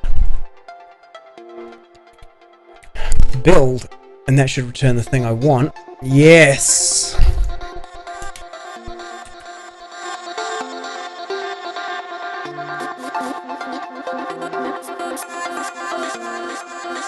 But the thing is that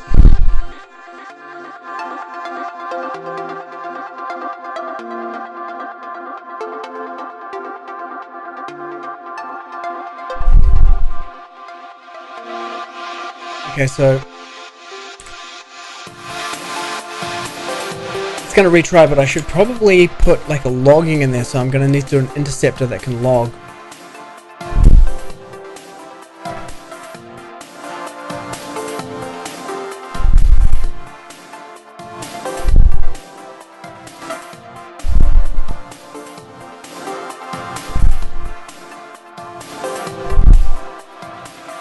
Applicational logging. Add interceptor. Yep, add a new interceptor. Difference between a logging and an application and okay, here we go. Application don't need to be worried about retries, redirects, retries, so okay, we need a network interceptor.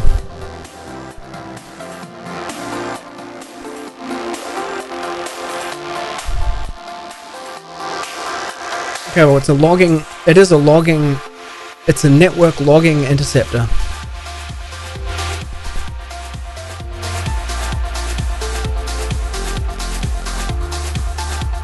One for the request, one for the response.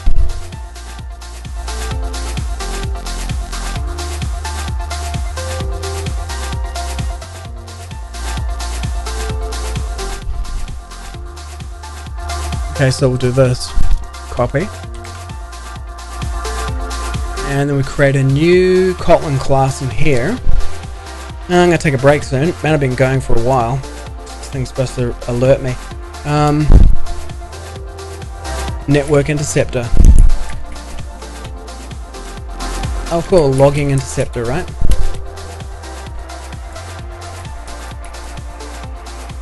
Kotlin class called login interceptor. Yes, add to Git, and then we're going to go Control V. Yep, convert it to Kotlin. Bam. Thank you, the gods. Okay, so here, Alfred update available. This one. Import. The interceptor. Import this from OK3. Same thing here. Logger.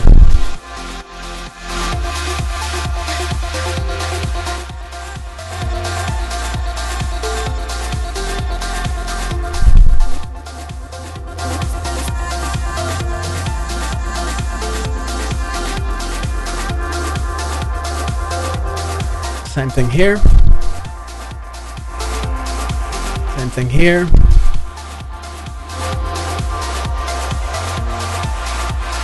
And here.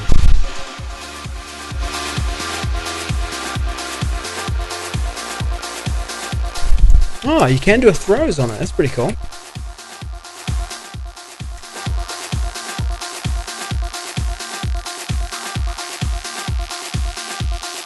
There's the override modifier. Maybe it needs to be on the same line.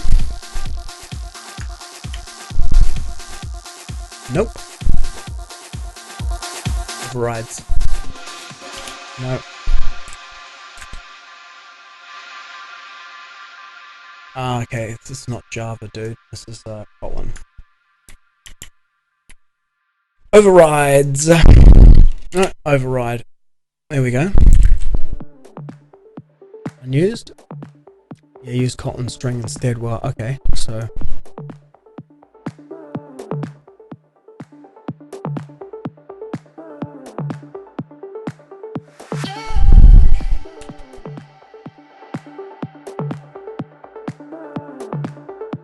okay, so I added a new network.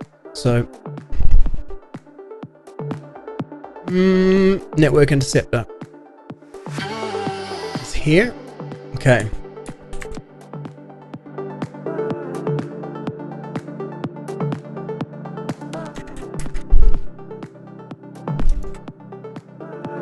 we just take that out and do that. Looking good. Okay, so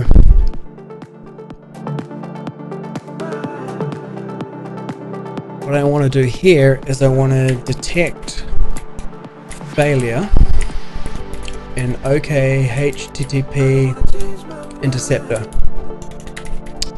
Yes.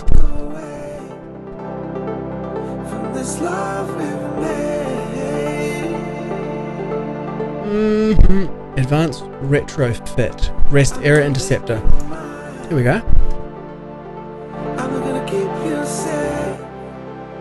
Error interceptor.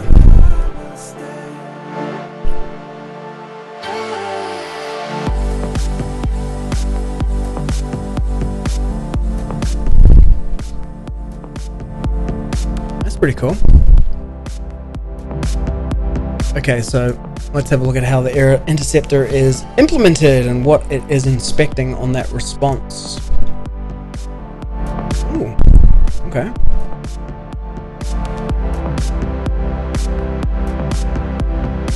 Okay, these are objects. Okay, these are the objects that it throws.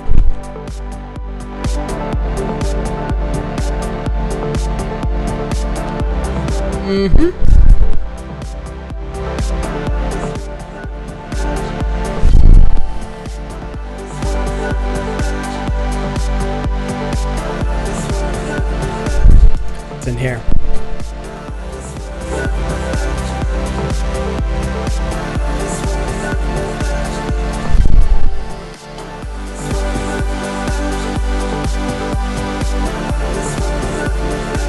Okay, these can only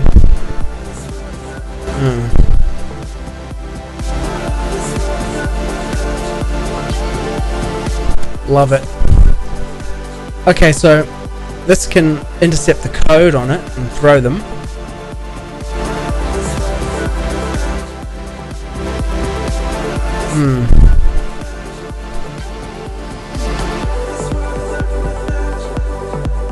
Okay, this looks pretty cool.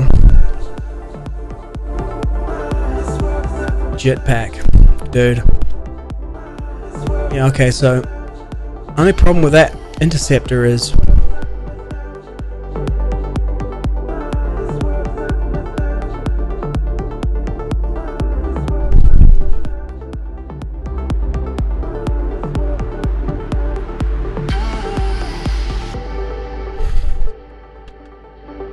yeah, this is the problem, is like programming is like 10% of it is to get it to work, and then 90% of programming is what happens when it doesn't work, especially network systems programming. Like what happens when you can't contact that URL, that endpoint. Should keep retrying, but if it's getting like a 500, it can retry, you restart at 404. Actually, any of them, because any of them can be fixed, but you should, yeah, we should just log it to the console so that there's some way to discover it. But that's going to be an interceptor on the request, not on the response. Oh, it could be on the response, actually.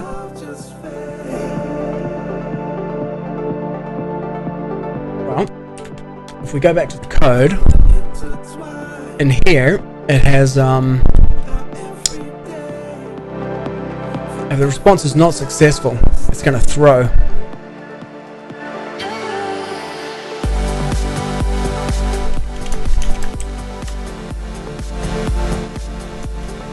So we should log .error.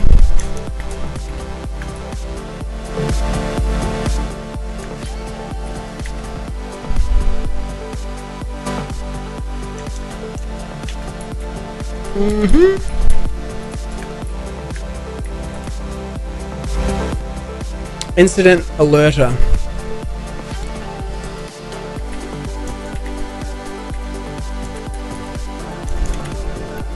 Response from $URL or response.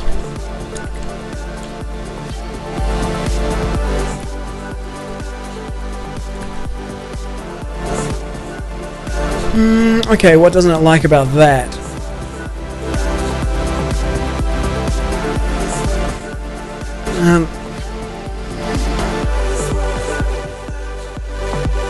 What did I have a second ago?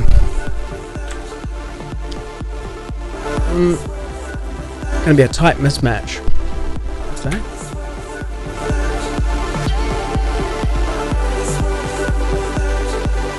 Oh, you can do that. That's pretty cool. In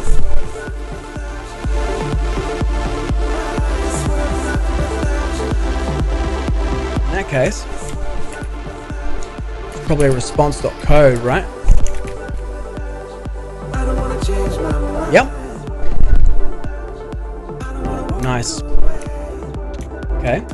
But we still have a problem. Because the retryer...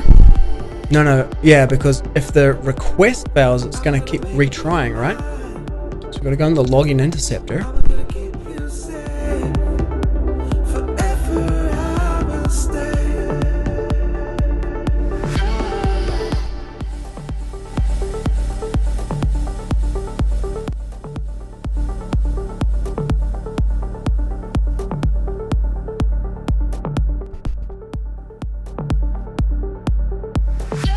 Okay, it's logging interceptor. Let's read about that again. Runs twice. Once for the initial request and the redirect.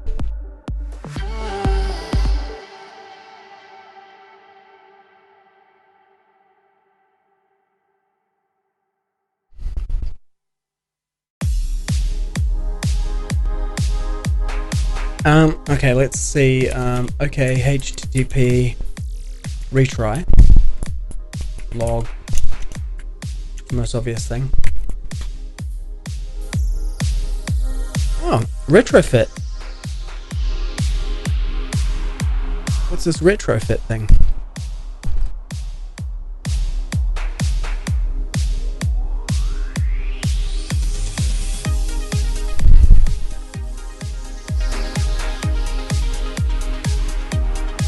Okay, here we go. Looks good.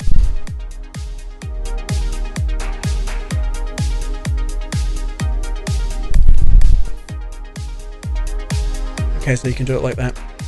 But that's cool. Intercept, request, chain request, try the request. Well, it's not successful.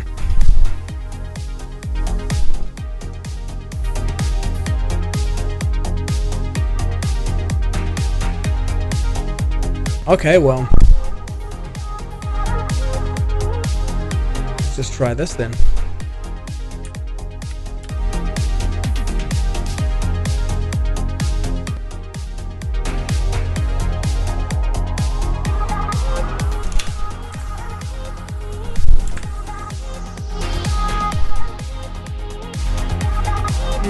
Paste, convert to Kotlin.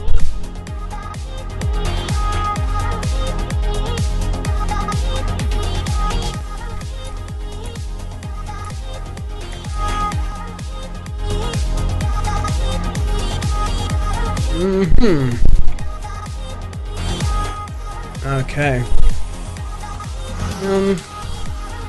How do I get the logger into the interceptor?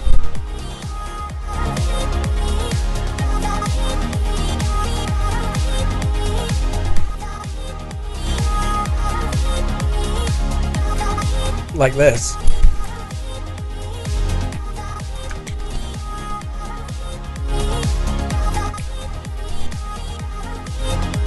What I like about this, must have a name.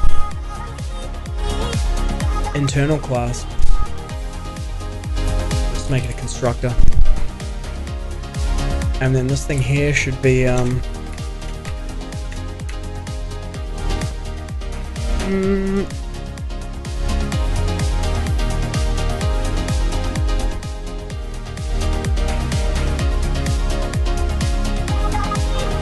think I can do this like this.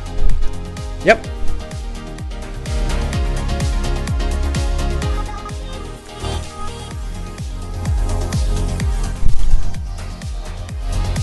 Yes.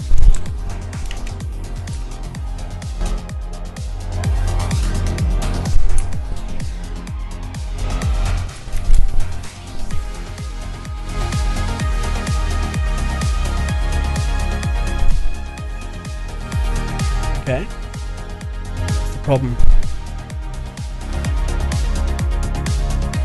No problem. Just gonna complain here. This thing needs a logger. So inject the log like that. Boom!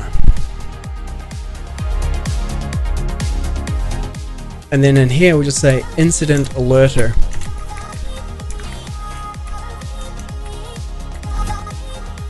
Save that.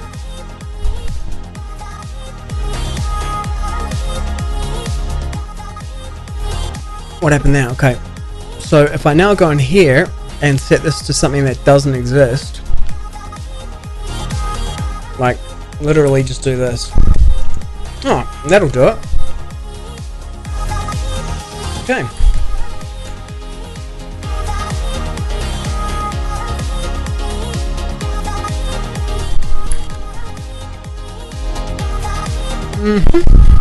Okay, I should create a README file for this thing.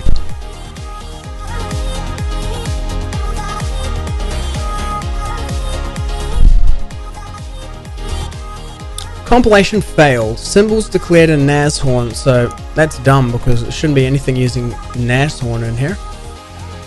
Have a look. Login interceptor 3. Yeah. Try that again. Okay. And then create this README file. New file, which is called readme.md. Add it to Git. Okay.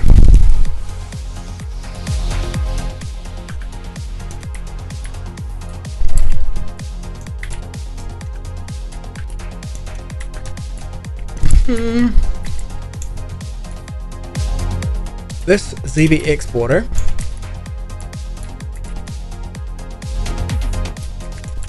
will call a configured webhook.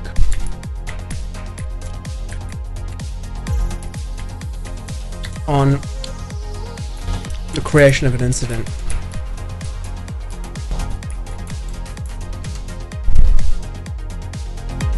In that case, we should say Zeebe incident alerter.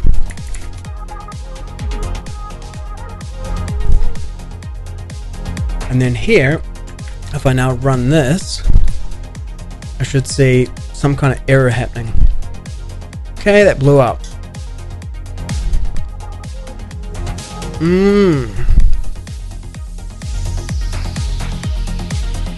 Okay, that still blows up. Oh, right. Okay, yeah, I should have made a real simple thing in here, which is that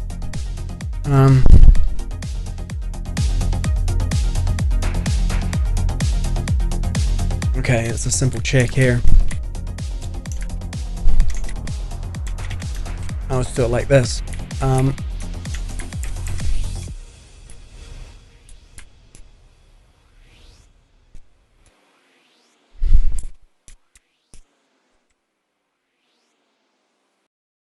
No. Let's wrap this in a try catch.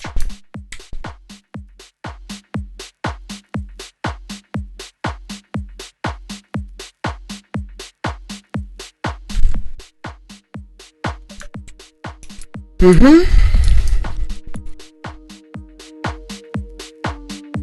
don't know what this would be. What? Can't tell me what it would throw? Legal argument exception. Throwable.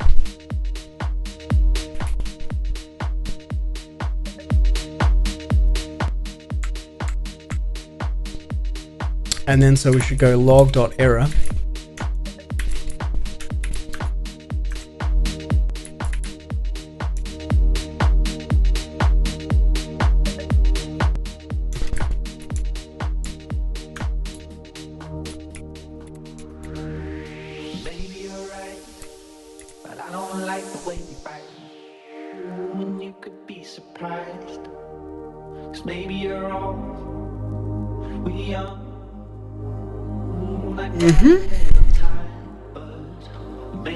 Is it like log stack trace or something? Here we go. I think it's like e.stacktrace, right? Yeah. That. Oh, is it a method? Oh, it's a string then.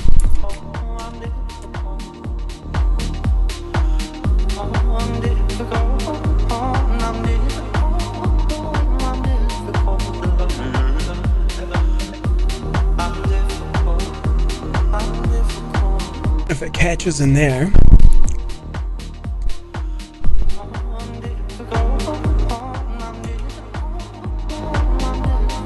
I think what we should do in that case is this.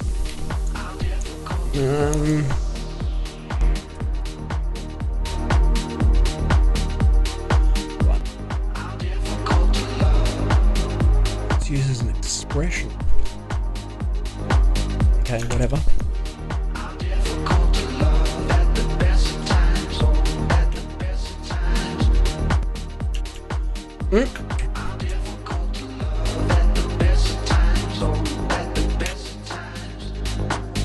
And then I think we do, oh god, I messed up my brackets here. I'm gonna do this.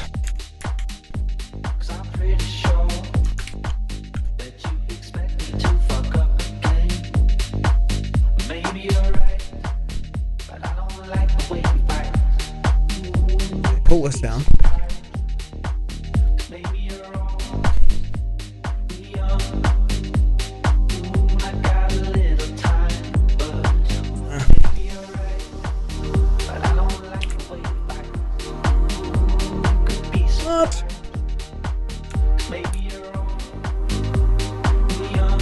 Yeah, that's what I want to do there.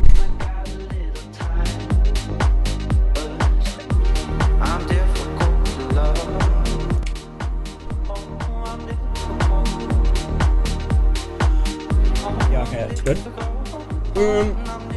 What is this music playing?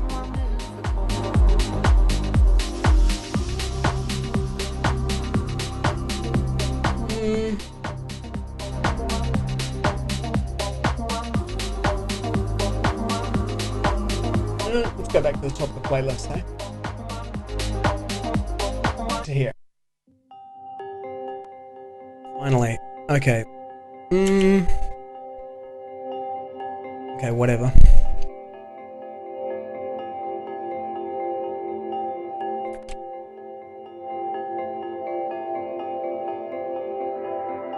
I think I'll keep it like that because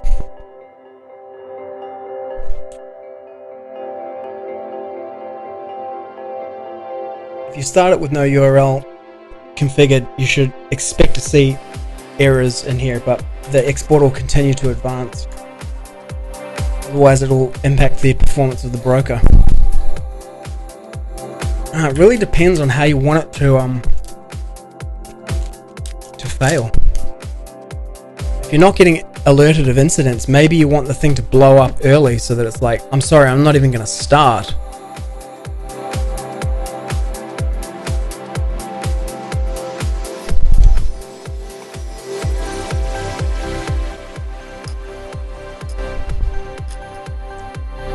Okay, so this time it should throw an error, but it'll keep advancing, so it'll only throw it once this time.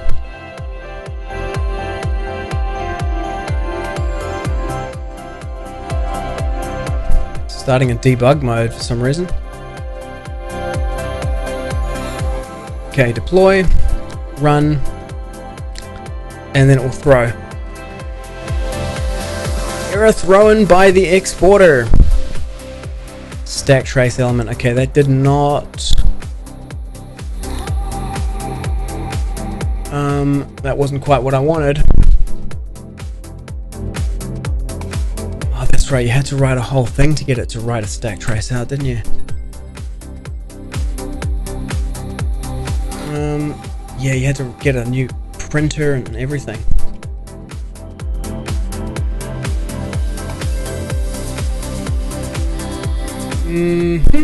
Okay. Okay, Kotlin print stack trace. Hopefully they've fixed that so you don't have to do a whole ceremony to get that to work. Print stack trace. Ta-da! Love it.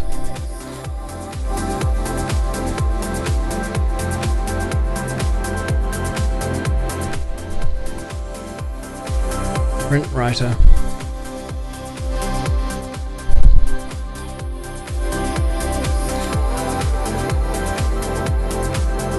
Can I do this then?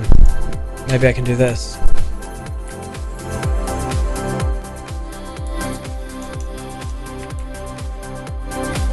Nope. Maybe log.error?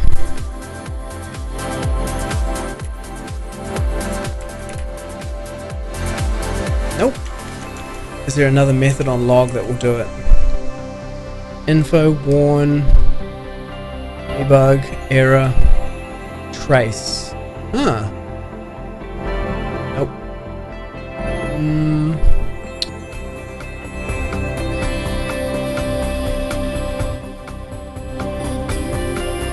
Is error enabled? Don't know what that is. Okay. Whatever, let's just do that. That'll do it. Why doesn't it like that? Yeah, it likes that. Okay, recompile. Okay, that should work. Okay, so then the next thing to do after this test is tests. Tests, yeah, that'll be good. Okay, is to write in a thing here where we're not going to get any response, but it's actually a real address. Let's try this.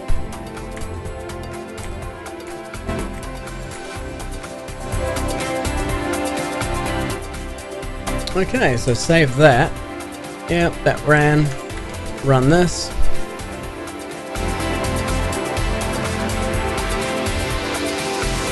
Okay. Boom. Yep, error thrown by incident exporter. Okay, perfect. So if I now rerun that,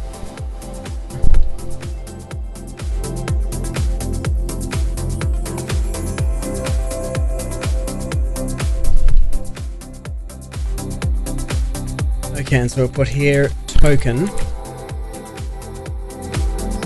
equals some token for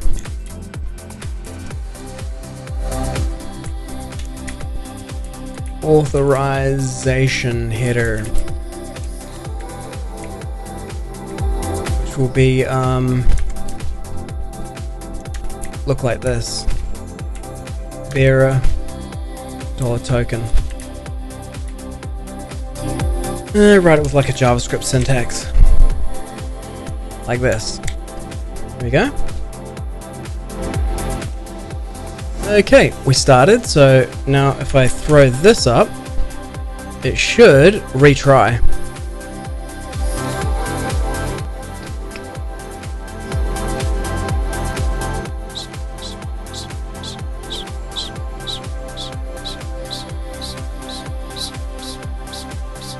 Failed to connect. Connection refused. Okay, that did not throw in the failed to connect.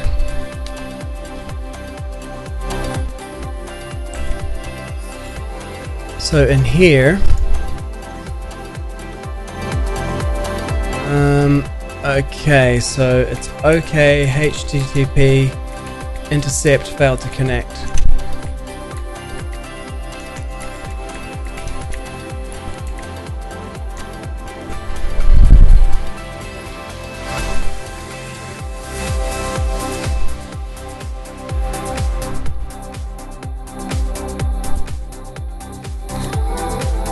Reference to where to add an interceptor. Retrofit. I wonder what retrofit actually does. Internet permissions, yeah, failed to connect. Add network, yeah, blah blah blah. Issue with your code. Check there's a retrofit interceptor. Okay, no, that's just an interceptor.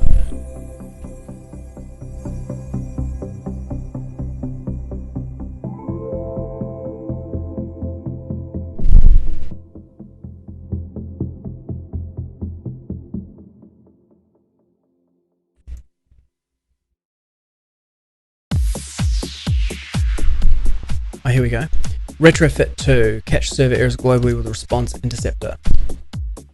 Retrofit 2 looks like thing on top of this. API error, non-success, yep.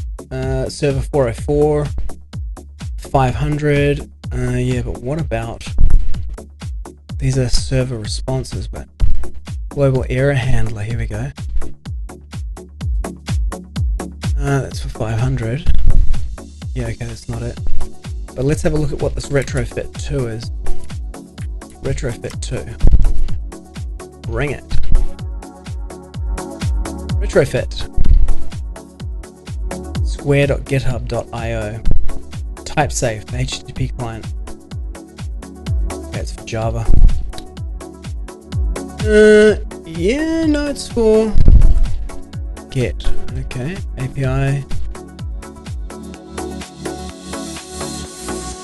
API interface is turned to callable objects. API declaration, annotations, request methods. Okay, it's kind of like Spring Boot or Nest.js annotating. 2.13, too old for me, dude. Retrofit 2 though, maybe. Yeah, whatever. It doesn't, it's not gonna... And it didn't get caught by... Because it's asynchronous, it did not get caught.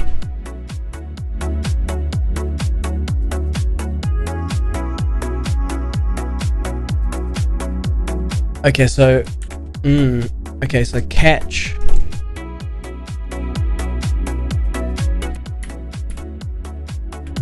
Catch in its OK HTTP3 async method.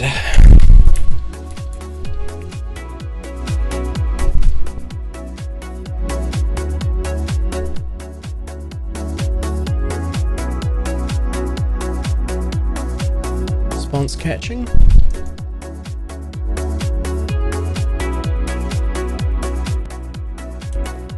Interceptor test. Java Net Connect exception. Come on. It's going slowly. Why is it going slowly? Is it retrying? Nope.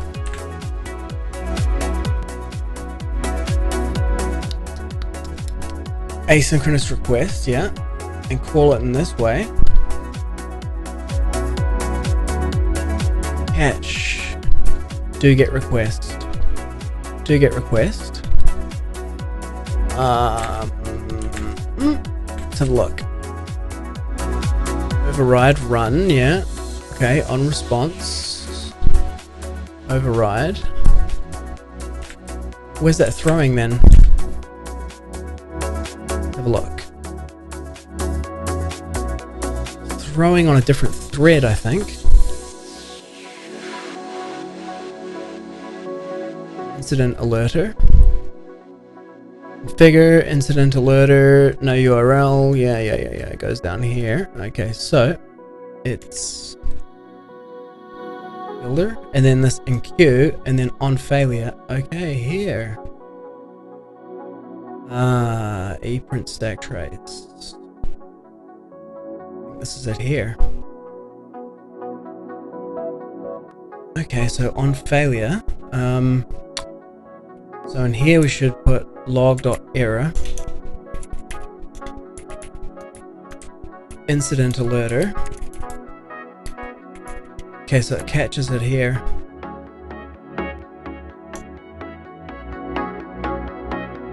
Sending alert failed.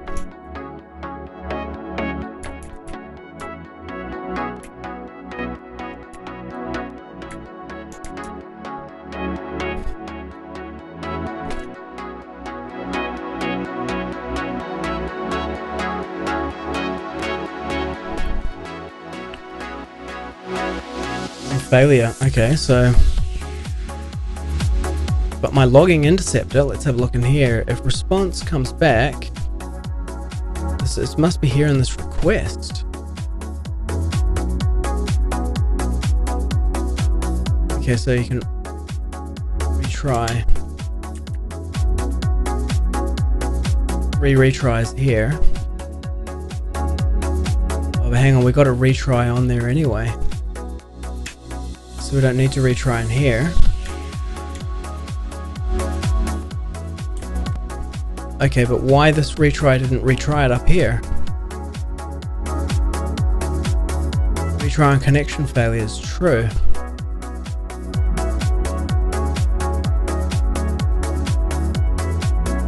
Okay, so request equals chain request.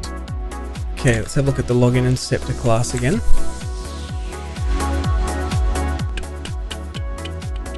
Interceptors, rewriting responses, rewrite requests. No, the login interceptor. Applications, network interceptor.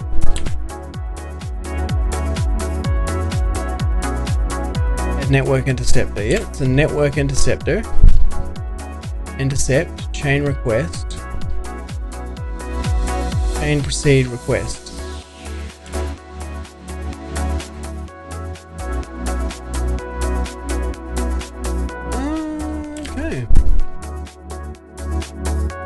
Okay, so we did pass in the log here, so we should go log info.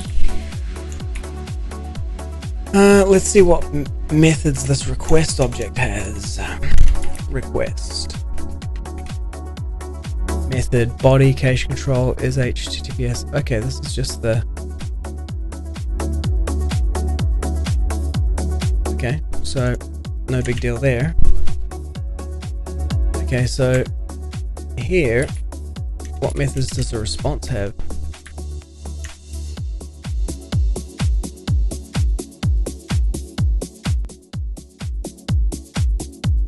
Successful network response. Challenge headers closed equals. Okay, so network response.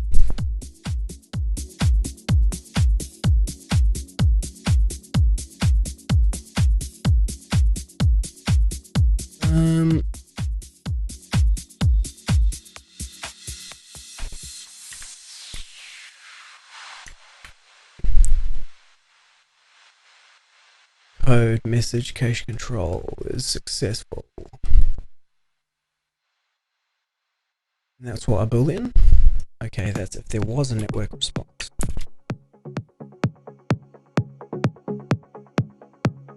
To string, I guess. Yep. String, and then I want to log that out. So log.info. And then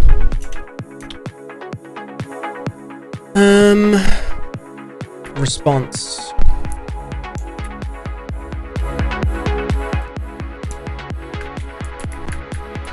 Successful.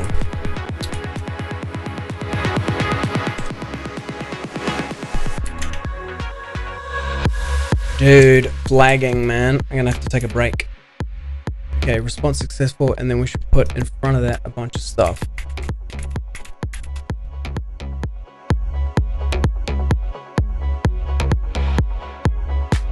I'm gonna say this could be a val. Yeah. Okay, good. Okay.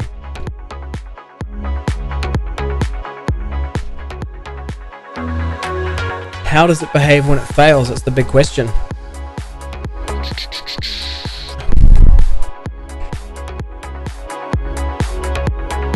It's looking pretty good though. Pretty happy with it. It's written in Kotlin. It does what it says on the box. It's just a matter of like how it behaves when it fails.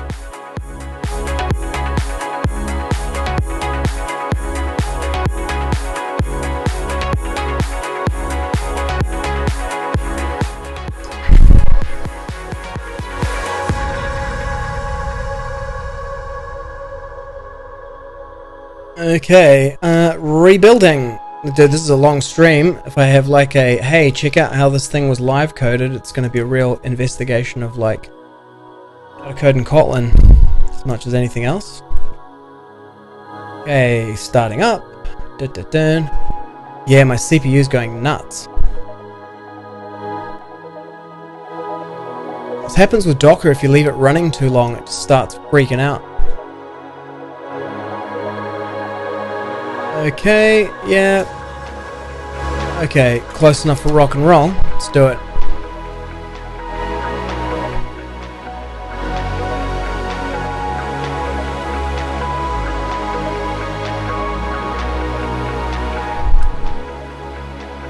Docker compose in here. I'm pretty sure the log. Okay, that's why.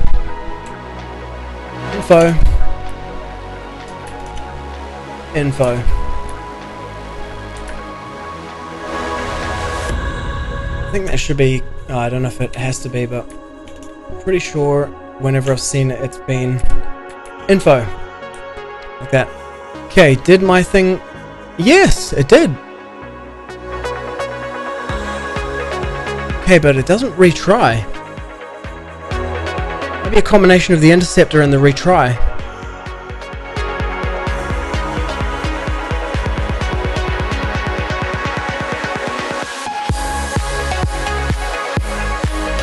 No, the interceptor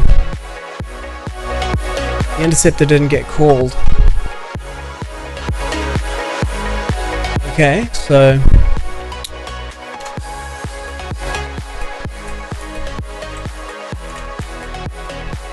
I should just validate that it's actually getting called at all.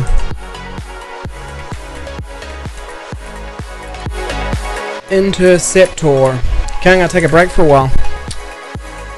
See, it might restart Docker as well. Alrighty, stay tuned.